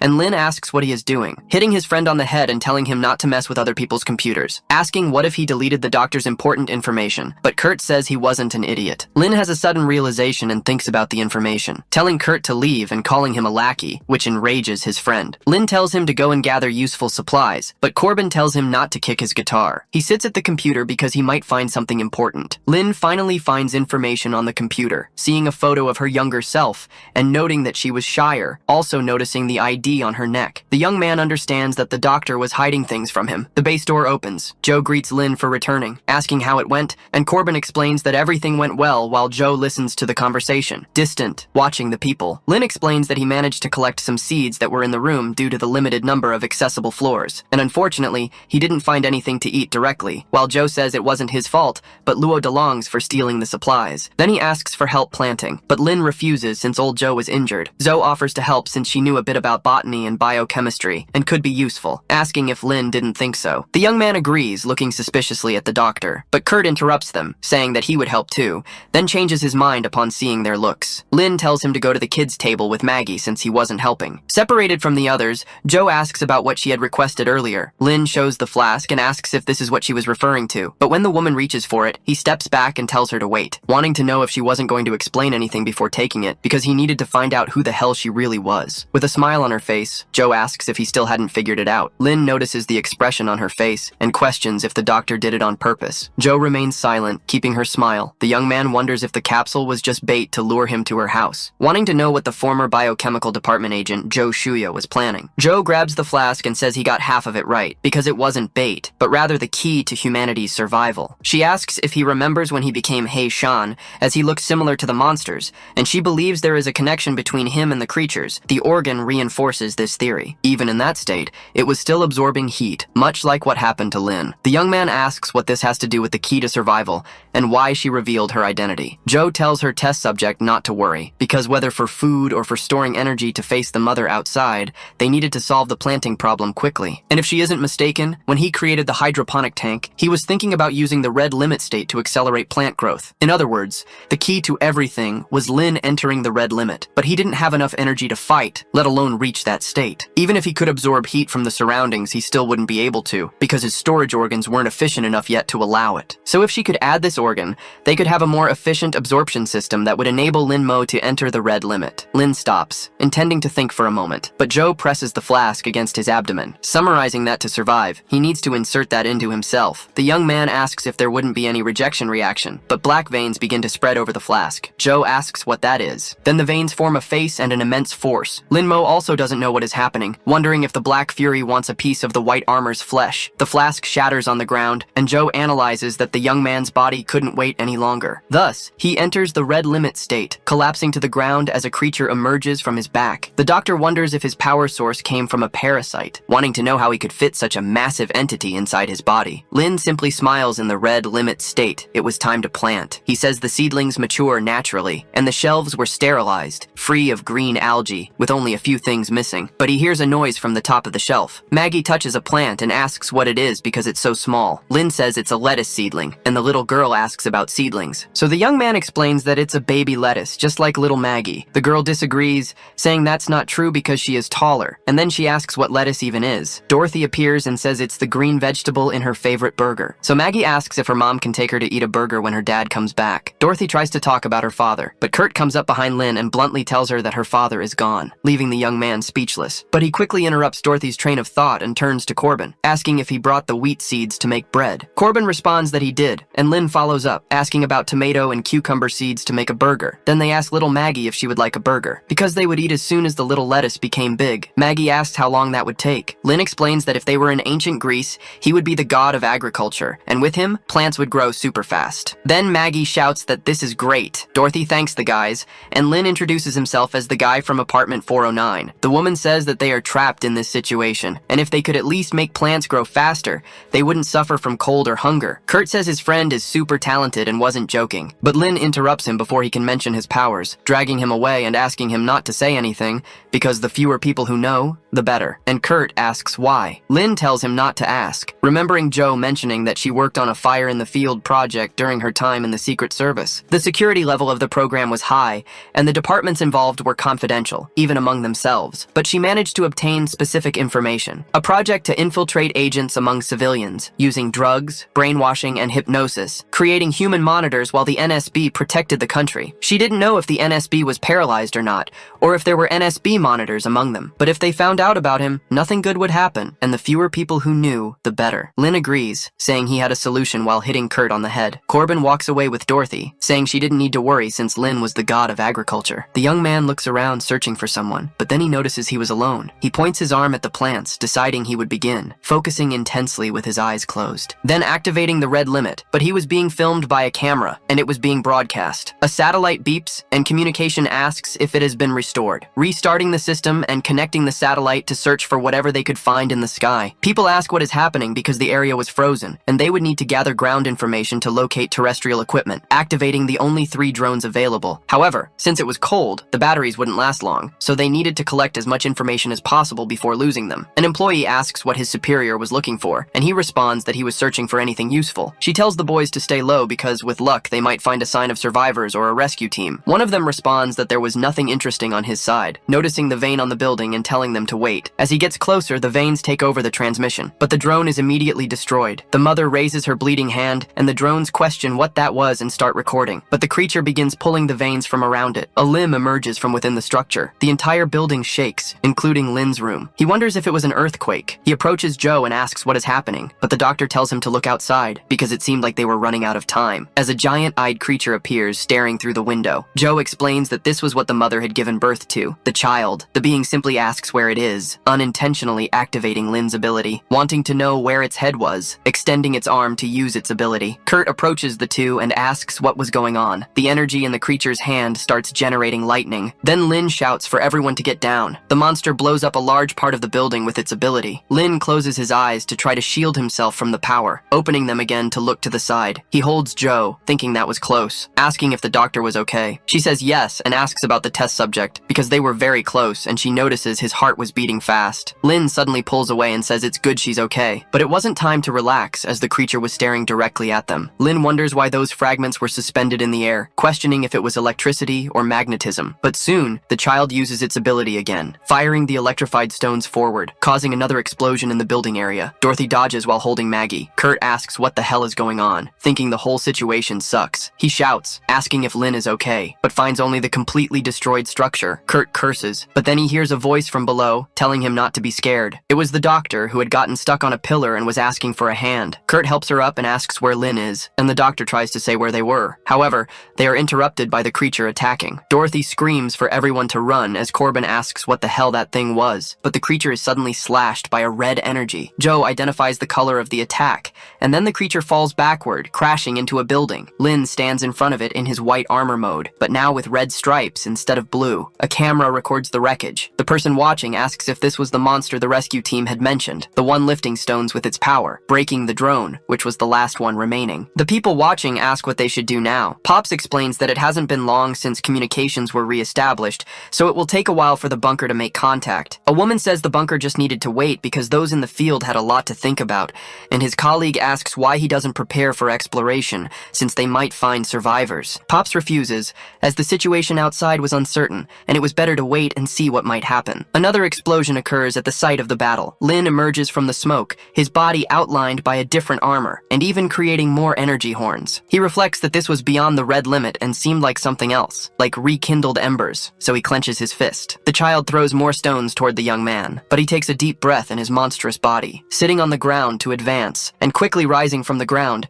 heading toward the stones that were thrown at him. Lin leaps over each of the stones, sending them back. The creature keeps trying to control them, while the young man thinks that embers did not burn intensely and were instead burning silently, like eternal sparks. The monster raises its hand and begins gathering several stones to launch at the boy, as if forming the structure of a meteor, and fires its ability at Lin. The attack approaches, and the young man reflects that the sparks were not dying out. He channels energy into his fist to continue his thought, because all of this was like the prelude to a wildfire on a plane. Lin strikes the meteor with his fist, causing a shockwave that spreads across the entire block. A building explodes from the flying stone fragments apartments, striking all the houses around, and even hitting the creature itself. Dorothy questions what that red thing was, and Kurt was about to explain, but Joe tells him to keep it a secret. Joe asks if it was an angel, surprising the three of them, because he defeated the creature and seemed like an angel sent by God, but his terrible face looked more like a demon. Lin falls to the ground, now with wings forming at his waist. He reflects that this time. He had gone too far, causing immense destruction to the building. The parasite asks if it wasn't fine, since he was the only one who could handle this kind of power. Lin asks if she was willing to leave and calls her an insect. The parasite is surprised and asks if he had something to tell her. The young man says he had many things. She raises her arms and says that thanks to the crazy doctor who fed him the core, she was in a good mood. So if Lin wanted to ask something, he should do it now. Lin asks what exactly a white armor was and was about to ask another question, but the parasite places her finger on his mouth, saying they would do this little by little. She explains that white armor would be more accurately described as an empty shell, like a body without a soul, entirely bound by the obsession of its past life, just like Lin was bound. Or rather, Mo, who lost his life in the other timeline. Since time was not continuous for the parasite, Lin could die, and she would leave that timeline and move to another one. In this process, the soul and consciousness would go with her, leaving Lin's body behind, because the version of him that lost his soul would turn into an empty shell,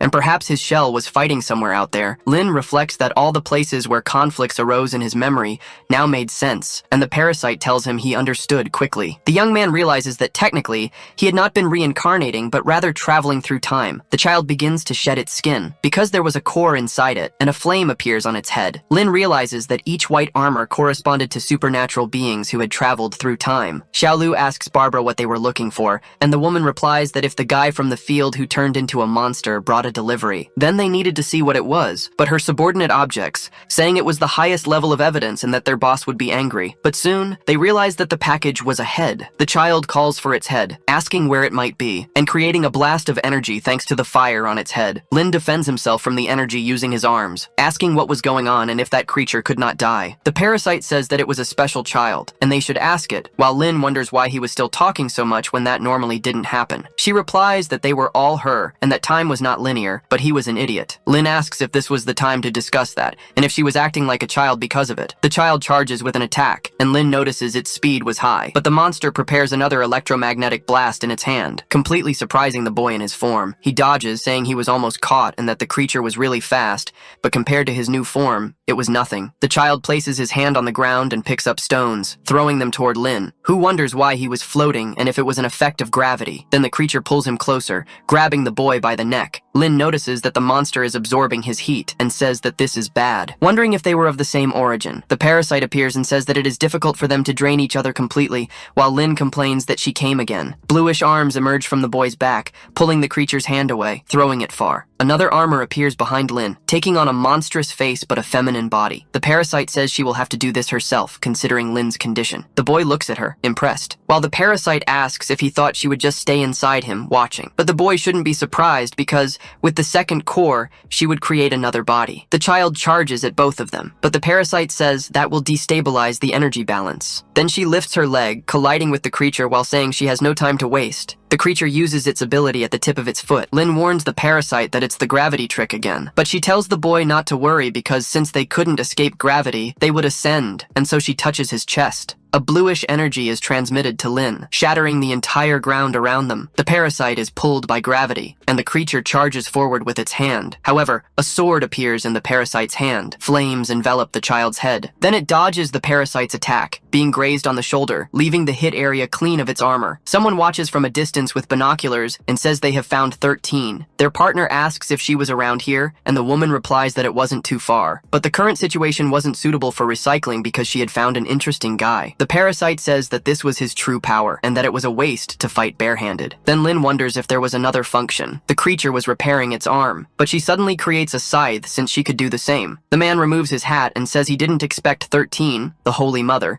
to be forced into this state. He planned to use the chaos of the revelation to steal 13's abilities, and then her head to find the agency, but he hadn't expected this to happen. Irina wants to intervene, but he says that would expose their movements, and that the logistics agency wouldn't stop for a revelation. The girl agrees with Father Cross and says it was because they were chosen by the Holy Spirit. Another woman embraces Irina from behind and tells the priest not to be so serious, pressing her chest against the girl's back. She says that little Irina had been a member of the prophetic association since childhood, so taking care of one requires patience, and Irina asks where she was touching. The priest warns that Jinyu was late, and the woman says that dealing with the insects following them was difficult, so the priest thanks her for being well. Since everyone was there, they should watch the distant stage, because the plan was about to be uncovered. The child launches an attack using its scythe. Lin wonders if it was a shockwave that attracted, but the parasite simply charges forward, calling him. He reflects that moments ago, she used the attraction force to cause a massive explosion, and now was trying the same thing. Then he tells the parasite to wait because it's a trick. The parasite is surprised upon getting close, being caught by a burst of attacks that she blocks with the sword. The repulsion force of the scythe sends the parasite flying far. Then the creature charges from the ground, aiming for a downward strike at the parasite's head. She is startled by the attempt, but is struck by the blow. Her scythe is embedded in the ground, but there was nothing there. Looking forward in search of the two, Lin holds the parasite in his arms and says that, as he mentioned before, she was fast. But compared to him, the child was at least 500 cosmic velocities behind him. The parasite gets up and says that this was the child's ability and not an ordinary shell, while Lin responds that he felt it. She was stronger than the other white armors. Father Cross explains that a body is supposed to be empty, but it is filled with the soul, and it was not in harmony. That's what he thought when he first saw 13. Since she was both a divine child and an empty shell at the same time, her soul and flesh were disconnected, but she was more superhuman than white armor, though still a bit of both. Jo reflects that she thought it was just her imagination, but this situation, she asks her test subject not to disappoint her. Lin just tries to calm himself and not get anxious, because she had released the attraction force before, and her body parts were turning white both times. However, the bronze parts could use repulsion force. He then realizes the creature's ability. Lin asks if the parasite hadn't told him to incinerate her a moment ago, so they should increase their firepower. The parasite repeats that phrase, but with a smile she agrees and says she understands, asking Lin to extend his hand. The young man is surprised by the parasite's action. She places his hand between her breasts, and Lin questions what she was trying to do. A rupture forms in her body, shaping the hilt of a weapon for Lin. The child charges again with her scythe, but the sword emerges from the parasite's chest. Before the child's attack can reach them, Lin fully draws the large sword and blocks the scythe, surprising the child with the sheer power, which creates an explosion that repels her. The monster crashes to the ground with its arms closed, while Lin rests the sword on his shoulder, walking slowly toward the child. The parasite advances from behind her, since the left hand could release the repulsion force, so she should be attacked from the left, forcing her to use repulsion force to defend herself. The scythe begins to deform, as Lin thinks that to control his opponent's attack path, this was the moment when his best opportunity to strike had arrived, advancing with his wings. Therefore, he would counterattack from the monster's right, forcing her to use the attraction force to pull him closer. Attraction force could only be used for defense, so she could only change the path of Lin's attack. In this case, that was exactly what the young man wanted because it would prove that her body was like a magnet, following magnetic flows. These flows became Lin's acceleration zones, because by adding the kinetic energy coming from his rapid speed, that was the exact moment to give his all. Lin causes an explosion in the area with his attack. He takes a deep breath after landing the blow. While the child looks upward, Lin had managed to pierce the creature with the sword. The parasite follows up with an overhead strike, aiming to deliver the finishing blow to end the battle. Cross prays for God to protect his chosen child, using his golden pilgrimage attack. Lights carry Irina onto the battlefield. Jinyu questions whether she was sent correctly since it might cause some discomfort, but the girl says she's fine and summons the holy coffin. The parasite was about to strike from above when Irina draws her sword. She says it's interesting because it's like looking in a mirror. Irina had a protective covering over her eye, shielding her. She finally unsheathes her sword, slashing at the parasite. Lin asks who this girl was as she approaches, because he thought she was a superhuman. 13 deconstructs in front of them both. Irina grabs its core with her hand, and as the parasite tries to intervene, Jinyu warns of a sneak attack. The girl flips her sword around, blocking the parasite's strike. She hurls the monster far away. Lin catches her by the waist. Irina, holding the core in her hand, says that 13 is safe, and she wants to return quickly, but Cross asks for a moment. The priest says he could see her from there and would mark her as a direct target, so she should jump when the time came because he didn't want to bring the ground beneath her down as well. Lin wonders what Irina is trying to do as the girl crouches and says it's troublesome. The young man wants to know why a human is trying to save a white armor, but Irina just jumps off the ground. Cross instructs Jinyu to capture her properly. Then the woman appears, holding Irina in her arms and welcoming her. The girl is surprised to be received by Jinyu. She tells Irina not to worry about 13, but the girl curses Cross for doing it on purpose. The priest asks if she also wanted to crash into the ground when she was taken there because his ability had limits. Irina, irritated, throws 13's core at Cross, who reflects that it might take a little longer to incubate a new body, while Jinyu annoys Irina. Cross asks 13 to be a good girl and sleep in the process, since the leader of the Prophetic Association had told them before to move carefully, and he couldn't challenge a leader. However, he really wanted to talk to the other two who had defeated 13, while Lin says they escaped. The battlefield was completely destroyed. Joe comments that there was too much smoke, and he couldn't see the situation. Joe says it seemed to be over, and Corbin wanted to know about the monster. The doctor warns that they seem to be safe, but Maggie wanted to know about Lin Mo. The officer calls for Lin while trying to see through the smoke, wondering if Lin had gotten out of there. The young man appears and asks why everyone was looking down, because today he had to get up from the 3rd floor. In the medical room moments later, Joe questions if Lin hit his head, as it seemed like a blessing from God. The young man agrees, and Joe tells him to move his hand because she was going to take a look. Lin says he is fine, and whispers to the girl that it isn't necessary. Joe responds that he wouldn't lose anything by letting her check, then whispers back that they should act properly. Joe says that everyone being okay could be considered pure luck, but due to the shockwaves, the pipes broke outside and the heating system probably wouldn't work anymore. So after a big round, they were back to square one, but Lin tells him not to be pessimistic, since the situation wasn't as bad as he thought. When he went up the stairs, he discovered that the blood nest had disappeared, meaning they could go down to check the lower floors. But their group was the only one alive in the building, though it wasn't time to grieve, since they needed to find the former residents' supplies to block the wind and rain, so he tells Joe not to worry too much, because he would let everyone know to relocate, while Joe trembles with his phone in hand, saying that the agency wasted no time. Outside, someone knocks on a truck. The doors open, and the soldier greets Captain Pops, Sergeant Rhodes, and Corporal Lee, saying that he was Secret Agent Zion White and was there to deliver the bunker's orders to capture the superhuman Lin Mo. Corbin asks if that was what Lin meant by dirty business, while Maggie wonders if that meant they were safe now. And Joe wouldn't say they were completely safe because after all, the situation outside was bad, since the heater was broken. Lin says they had to use this opportunity to move the base. It was the best decision, since, in any case, they still had the building and could use the lower floors, and the central heating system was still working. Joe comments that it wasn't enough because they weren't just fighting the cold and needed defensive structures, and Lin says she was right and that he would do his best. Asking if Joe still had some personal defense equipment in the security department, and the officer says he thinks so. Not just personal defense equipment, because before the disaster, Brooklyn's public security had upgraded its gear, and now they had some weapons and vests. So if they used everything, they might be able to take care of the entire building, though he wasn't sure if they would be effective against monsters. Corbin tries to say that he has an idea, because he discovered that if he played a certain tone, the monsters couldn't move, and that should be the power of music. Lin says that's ridiculous, and Joe agrees, making Corbin angry. The young man tells everyone that he and Kurt would go down first to check the situation, while Corbin complains, asking them to hear his explanation. Lin orders him to stop wasting time, and Corbin asks for a moment. As they are being recorded, Mo says they should just inspect the lower floors, but Kurt wants to put his guitar back in its case. In an apartment, Corbin comments that he hadn't noticed before, but Lin was living really well, since he had been living in a small town in Seattle, asking if his friend was doing something illegal, while the young man asks if that's all. Reflecting that, given his current situation, even the ordinary seemed extravagant, because a sudden freeze and those white armors appeared so abruptly that even living a normal life was extravagant. Even this rare moment of serenity, Lin wondered how long it would last, because after all, everyone was tired and needed time to rest. Joe looks at a card while taking a bath, realizing she needed to sort out her feelings. Maggie was looking at a photo of her father with Dorothy, because no matter how hard it was, there was no reason to give up, because even with their bodies and minds covered in wounds, they needed to survive without scruples. So for Lin, there were some things that needed to be explained clearly. He calls Corbin, and his friend asks what it is. Mo says that what he was about to tell Kurt might be unbelievable. His friend then asks why he was suddenly saying things like that, but Lin says that whether he accepted it or not, what he was saying was the truth. Kurt asks if his brain disappeared after fighting the monsters. But Lin questions whether the Lin Mo who was his friend wouldn't recognize him,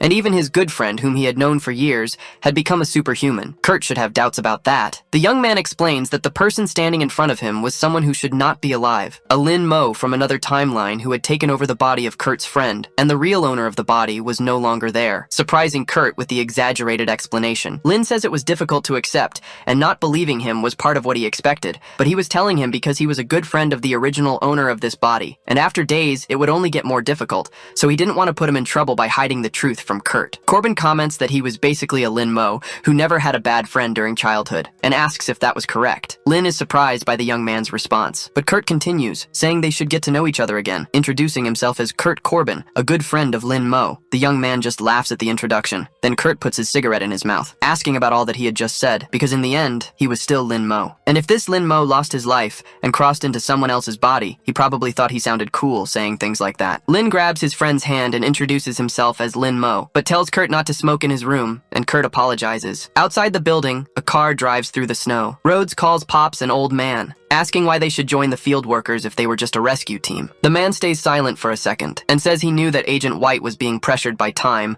but asks if they didn't need to exchange some information first. White replies that there was no time to waste because he knew what they were going to ask, and as a rescue team, they must have noticed that very little information had been provided beforehand. There was a group of humans trying to capture the target before them. It would take too long to explain everything, so he would give the main points. Because right after the freezing began, the National Intelligence Bureau activated the National Crisis Management Protocol. At that time, communications were cut off, and the execution of the protocol became chaotic. Pop says that during that same period, their team received no orders and was left on standby. But he had mentioned before that the communication failure was not a technical issue. White explains that no matter how strong the monsters were, they couldn't have destroyed the backup communication plan as well. That was human action. The commander says that thinking about it, the disaster and everything that happened was too convenient. White agrees, adding that fortunately communications were restored. However, the intelligence department and the biosafety department suspected that this series of events had been orchestrated by a strange secret organization. Rhodes appears and says that he claimed there were no records of them in the CIA, but even the National Intelligence Group couldn't detect them, because whether a person was alive or not, they should have respirators. He should save that story for children. She had been in the intelligence department as well, and a ghost organization should have left some kind of trace. White says that espers would be the correct term instead of ghosts. Rhodes asks if that wasn't the code for the operation's target, and White explains that if he hadn't gone through this himself, he would also think it was ridiculous. But the result was obvious. He then removes a pendant from his neck. He shows it to the soldiers, surprising Pops and Rhodes,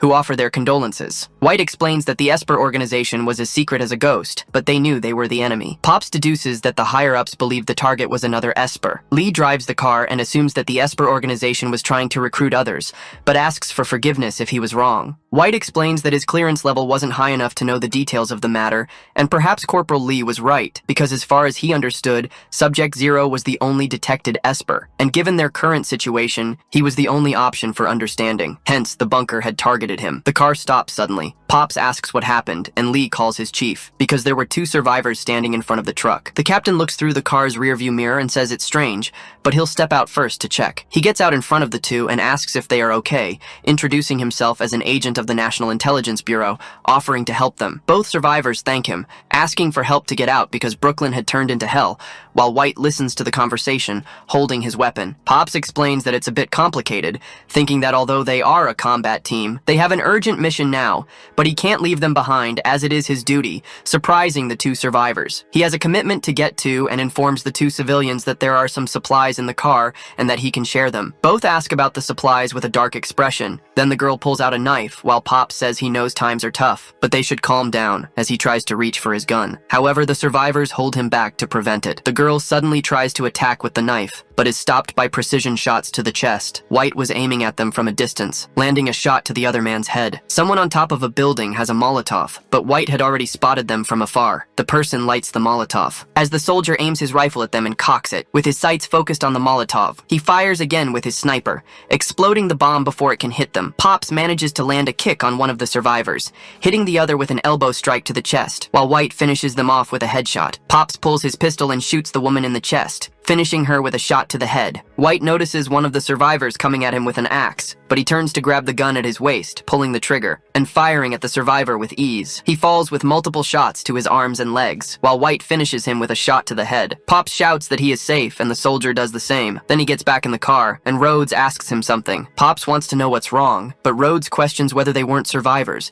saying that people are driven to madness and hoping that Subject Zero wasn't. Corbin warns his friend that he had placed it there, but Lin is drawing along with Joe, Joe, who comments that the place could be used as a greenhouse. Kurt says that people who don't know any better would think they're doing $0 shopping. To summarize the group's plan, the east side of the third floor would be converted into a plant greenhouse, while the west side would be suitable for living. Since the sixth floor was severely damaged and the others were affected, it was safer for everyone to stay on the third. As for the first and second floors, they would be set with traps, and the security room would serve as a forward outpost or command center. But Lynn felt like something was missing. Joe comments that he could handle it with one hand when he was younger, and Corbin tells him he's bragging. The officer asks if they're going to the garage to try it out. Then Kurt accepts the old man's challenge. Lynn thinks this is really childish, but Joe warns him through the communicator that he should come to her. The young man asks what it is, but the doctor tells him he'll know when he gets there. So the young man does and goes to her, asking what she needs. But Joe says that in the last battle, he had mentioned seeing his own kind. The young man agrees and says she was the one who stole the white armor's core. Joe says she has something to tell him, playing a message from someone telling the survivors not to blame themselves amid the frost. Lynn asks why she's making him listen to this, but the doctor tells him to keep listening. The audio states that in the past, God sent the flood to wash away the sins of the world. This place had always been brainwashed by the government, which monitored everything, and public and private debts were contracts forcing them to sin. But God was merciful to people, so the pure souls would be blessed, and then Jinyu finds a white armor. She touches its chest, making her hand intangible, pulling out a rocket launcher from inside and aiming at the monster. She fires, obliterating the creature in just a second. Thus, it ceases to exist instantly. The message states that the lost lambs would find hope in the apocalypse, led by the holy children. So this was judgment upon the evil government. Surprising Corporal Lee as he listens to the message. Cross touches the girl's hand with his power. The message continues,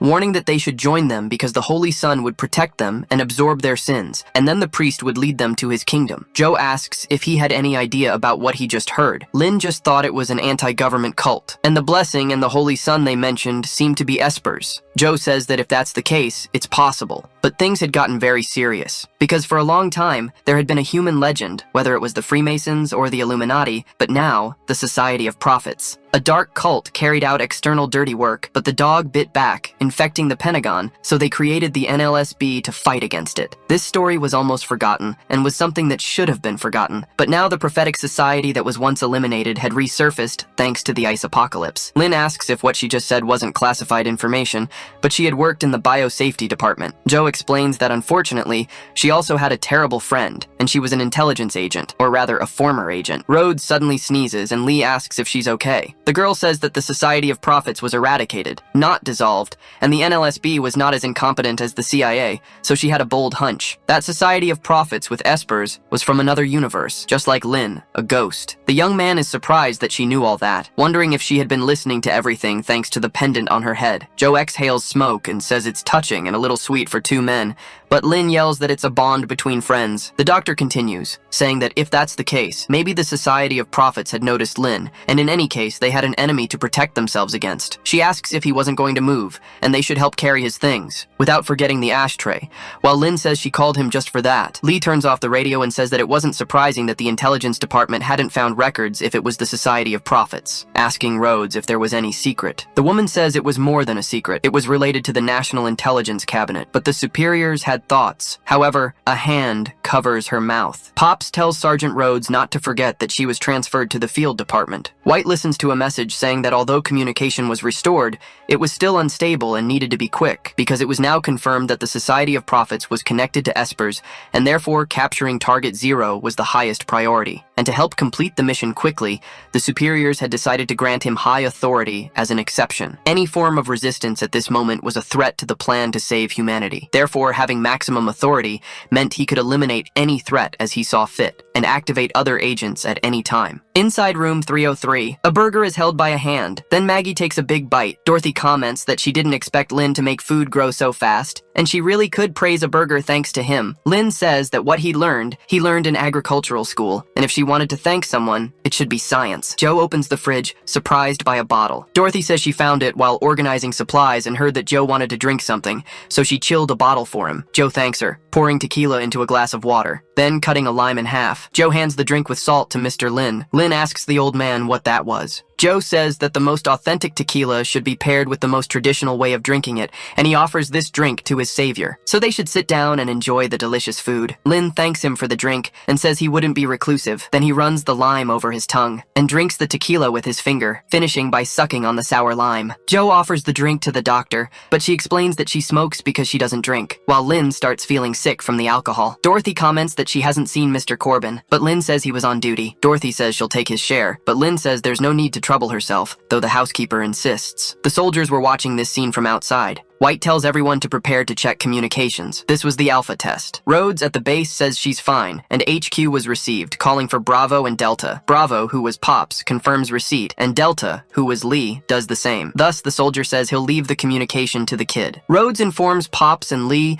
that they were experiencing interference, and that she needed to readjust. Both ask about it, but Bravo explains that the adjustment would be done as quickly as possible. Rhodes agrees and says she switched to the private channel. Pops asks what that was and why she was being mysterious, but Rhodes questions whether they should use force, since Target Zero didn't seem dangerous, and she felt that the field agent was hiding something from them. Bravo agrees with her and believes the higher-ups are involved, given that intelligence has the sense, but as her captain, he doesn't want anything to happen. So even though he says that, he won't stop the girl, asking her to be careful, while Rhodes calls him again, saying that the adjustment is complete, and finally initiating the operation. Lin pours more drink into Joe's glass and asks if he has a daughter. Joe explains that he had a family, but hadn't seen his daughter in about 20 years. He was frozen outside and wondered how she was doing, while Joe warns that he was injured and should drink less. Then Joe apologizes to his daughter for already being drunk, surprising Lin. The man holds Joe's hand and calls out to his daughter, Juana. Joe is surprised by the coincidence in the name but says nothing. Then he continues, saying it was his fault for not protecting his daughter and her mother. Lin laughs and Joe asks why he is laughing,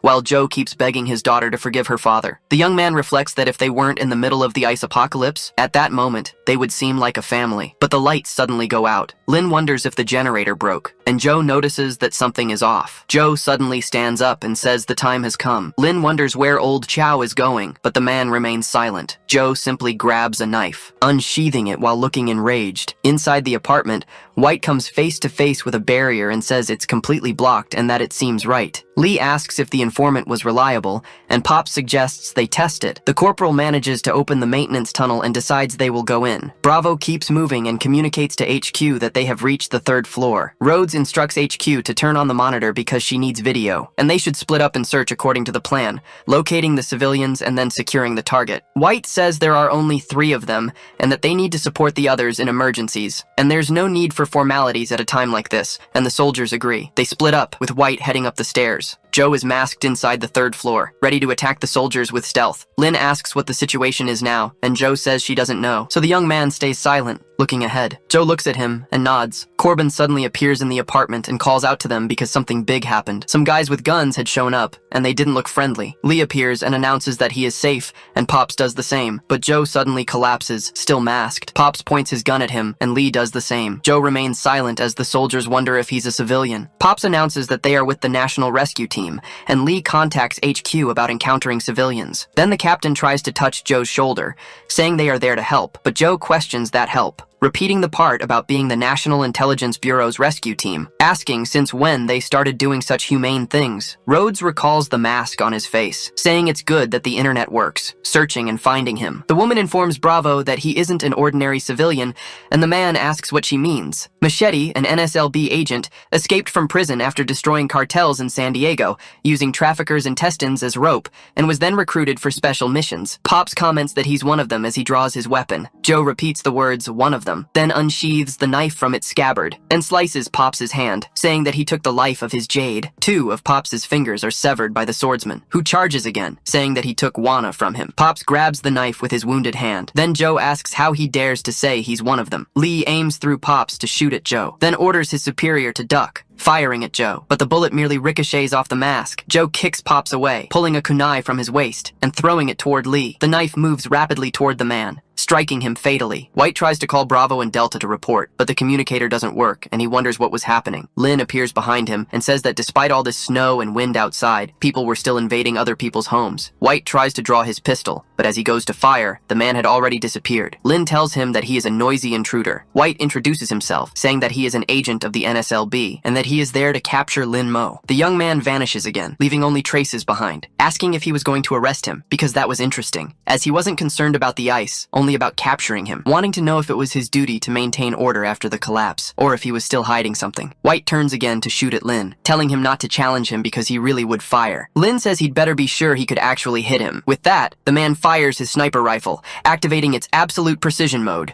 Lin dodges the bullets using his acceleration and rushes forward, striking White's head with just one blow. The man's focus device falls to the ground. Lin notices that something was off, because he had clearly aimed at his head, but White says it was close. But luckily, his intuition had always been sharp, and Lin must be wondering why he didn't twist his head. His intuition told him the trajectory of Lin's attack. Simply put, he could even predict if Lin was going to fart just by the way he lifted his butt. Lin asks who the hell he was, but White activates a similar ability and asks if he hadn't already told him, because he was the National Intelligence Bureau agent Zeon White, and people called him an Esper. Rhodes tries to contact Alpha, saying she can't see his screen. She whistles, trying to reach Zeon, calling HQ and requesting reinforcements. Lee panics, shouting for reinforcements while yelling that he and Pops had been hit. Several knives fly toward the pair, striking their backs and vests. Joe slowly approaches the fallen duo, while Lee points his weapon at him. They are surprised to see that the man is no longer in their line of sight. Then Joe suddenly appears behind them. Stones hit him out of nowhere, saving the two. Lin collides with his old friend Joe. He reflects that he was careless, just as a creature invades the room. Lin looks back, wondering who he bumped into, but soon smells alcohol and realizes it was the old man, Chow. The young man helps Joe up and asks who the two of them were. Pops asks them to listen to what they had to say about their identities, but the creature stomps its foot on the ground. Lin explains that they need to deal with that guy first. Pops just reports to HQ through the radio, asking if it was an empty shell and informing them that he had made contact with one. The creature swiftly moves its pupil downward, preparing an electricity attack against Pops, but White pulls the strings and orders it to wait, stopping the creature from moving its arm. Zeon explains that Lin Mo was the target. He warns Lin with just a look, while the young man grits his teeth preparing for combat, responding that it seemed like a tough and unavoidable fight. Then he gently places Joe on the ground and apologizes. Since he owed him another drink, he begins transforming into a monster. White says it was expected from Subject Zero,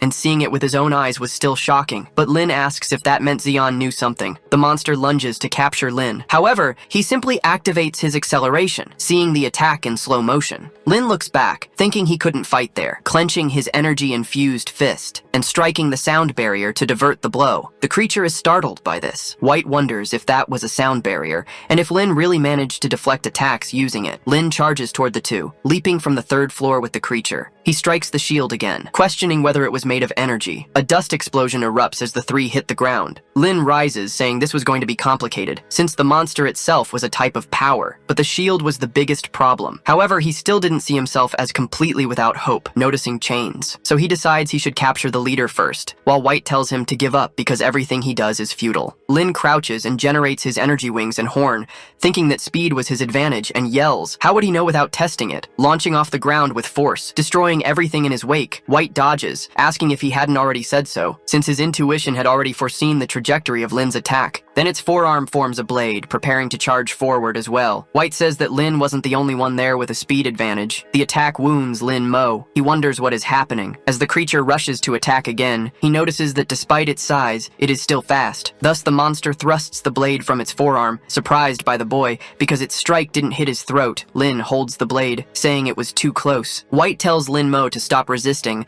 pointing his weapon at Lin's head, because dragging a corpse in that kind of weather was troublesome. Lin says not to talk to him like that, and wonders if the higher-ups would allow him to die there, since White was just a dog of the National Intelligence Bureau. Some fragments of stone rise from the ground, surprising White as he notices the shards, which come together and form something. Lin knocks the weapon aside, and the shard structure finishes forming, making the boy run toward it. White tries to keep aiming at the monster, but Lin was already close to the sword, gripping its hilt tightly, and causing a massive blast of destruction behind White, who wonders what is happening. Because as soon as Lin grabs the sword, more lightning appears, his face partially turns white. Then he pulls the shard sword from the ground, spinning the hilt and revealing it's actually a spear. His armor, now in blue and white tones, prepares for combat. Lin plants the spear into the ground and says they should begin the second round of battle. White thinks intelligence was right. Lin had evolved steadily, and if it continued, things would only get harder. So he should end it quickly, and couldn't let Lin evolve more, raising his arm and saying he'd fight a bit. The creature forms another blade from its forearm, launching energy slashes at Lin Mo. The boy watches the attack relax, thinking the doctor mentioned blue meant absorption, so he spins the spear defensively, blocking the attacks like a shield, but his spear turns reddish, changing the entire color of the armor to a deep red. White wonders what is happening. As Lin prepares to throw the spear, he hurls it at maximum speed toward the two of them, destroying everything in its path. White realizes he not only dodged the attack, but also converted it into his own energy. Noticing the spear approaching his white armor, it prepares to receive the blow. The spear strikes the barrier in front of it, gradually turning the barrier red. Lin says the strength of the field can neutralize both, since the spear was made of black shard fragments and can generate the same force field after absorbing energy. But unlike the neutralizing soap bubbles, once force fields cancel each other out, an explosion erupts in front of the creature, sending it flying behind White. The soldier wonders how this could happen, since his white armor had been knocked out by the blow. White sends the creature back into the barrier, saying it was hurt and could return to rest for a while. He wanted to know if Lin was going to continue. The boy explains he wasn't stupid and couldn't do anything about White's intuition, but without a pet, White couldn't do anything to him either. White repeats the part about being a pet. Lin points the spear, saying they were at a standstill, and White repeats it, wondering if Subject Zero had been mistaken, because he should look at himself, since he resembled the white monsters that come from the snow and ice. Still, Lin thought it was a standoff, but White didn't see it the same way. So he yells for his partner to do something. His partner starts playing the guitar. Lin looks back, recognizing the sound, while a massive speaker blares. The boy asks what's going on because his head is hurting. The blonde person begins to sing, continuing to play their guitar. Lin notices the parasite was resisting the music, but the song says to wake up when September ends, and so the parasite begins to leave his form, falling to the ground, separated from Linmo, and closing the eyes of the boy who reaches out for the guitar. Corbin was in front of him and held his hand. White warned that he was late, and Corbin apologized, wanting to know if he missed anything exciting, and White agreed, but none of that mattered since the mission was complete, thanking Agent Corbin for the help. Kurt told him not to mention it. 30 minutes earlier, he accessed the computer, sleepy while taking a nap in the surveillance room, watching the recording of the agents breaking in, and then opening the surveillance room door. White pointed a gun at Corbin's head, frightening the young man because of it, since he was sleeping and now awakened by 3 men. Kurt stated there were no hidden herbs and that he had stopped that a long time ago. White started saying strange things to Corbin, making the young man repeat the words in a trance about the Bad Boys unit. White said it was the weapons answer, and Corbin responded that it was 21,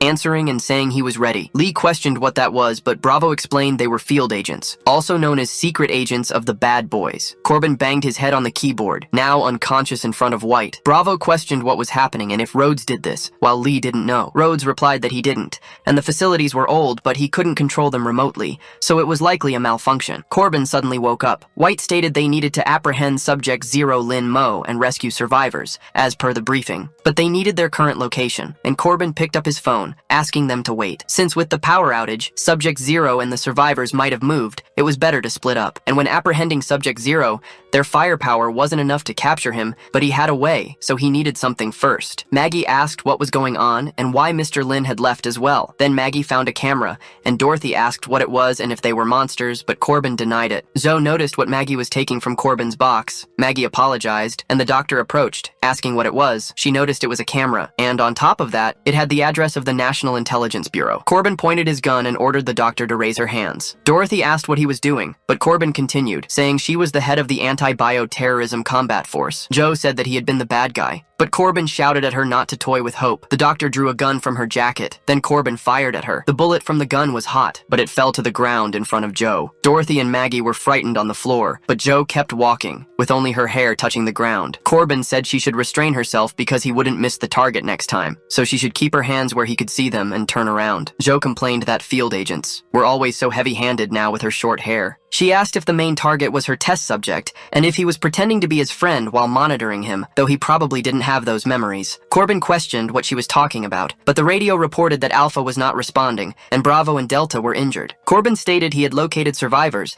and asked if the wounded could be transferred, because there was a doctor right there. Bravo asked how they were, but essentially, they had not lost their lives without complications. However, their wounds had already been stitched, so he shouldn't worry, since it wasn't anything serious. Asking if Rhodes could use the private channel now, and she asked what it was. Joe told him to say thanks and asked what that meant. Corbin asked what she meant, saying he was a traitorous agent, and maybe this freezing was related to them. The traitorous agents, asking what she thought it meant. Joe simply said that they were the ones who had betrayed them, shouting about Project Europa. Corbin was startled by the mention of the project, But the doctor explained she was referring to Jupiter's second moon, and in the past, scientists thought it was the most likely place in the solar system to harbor life outside Earth. But it was a frozen planet, asking if he recognized it. Because just like New York now, she asked why he thought the superiors used that name for the project. And it had nothing to do with NASA,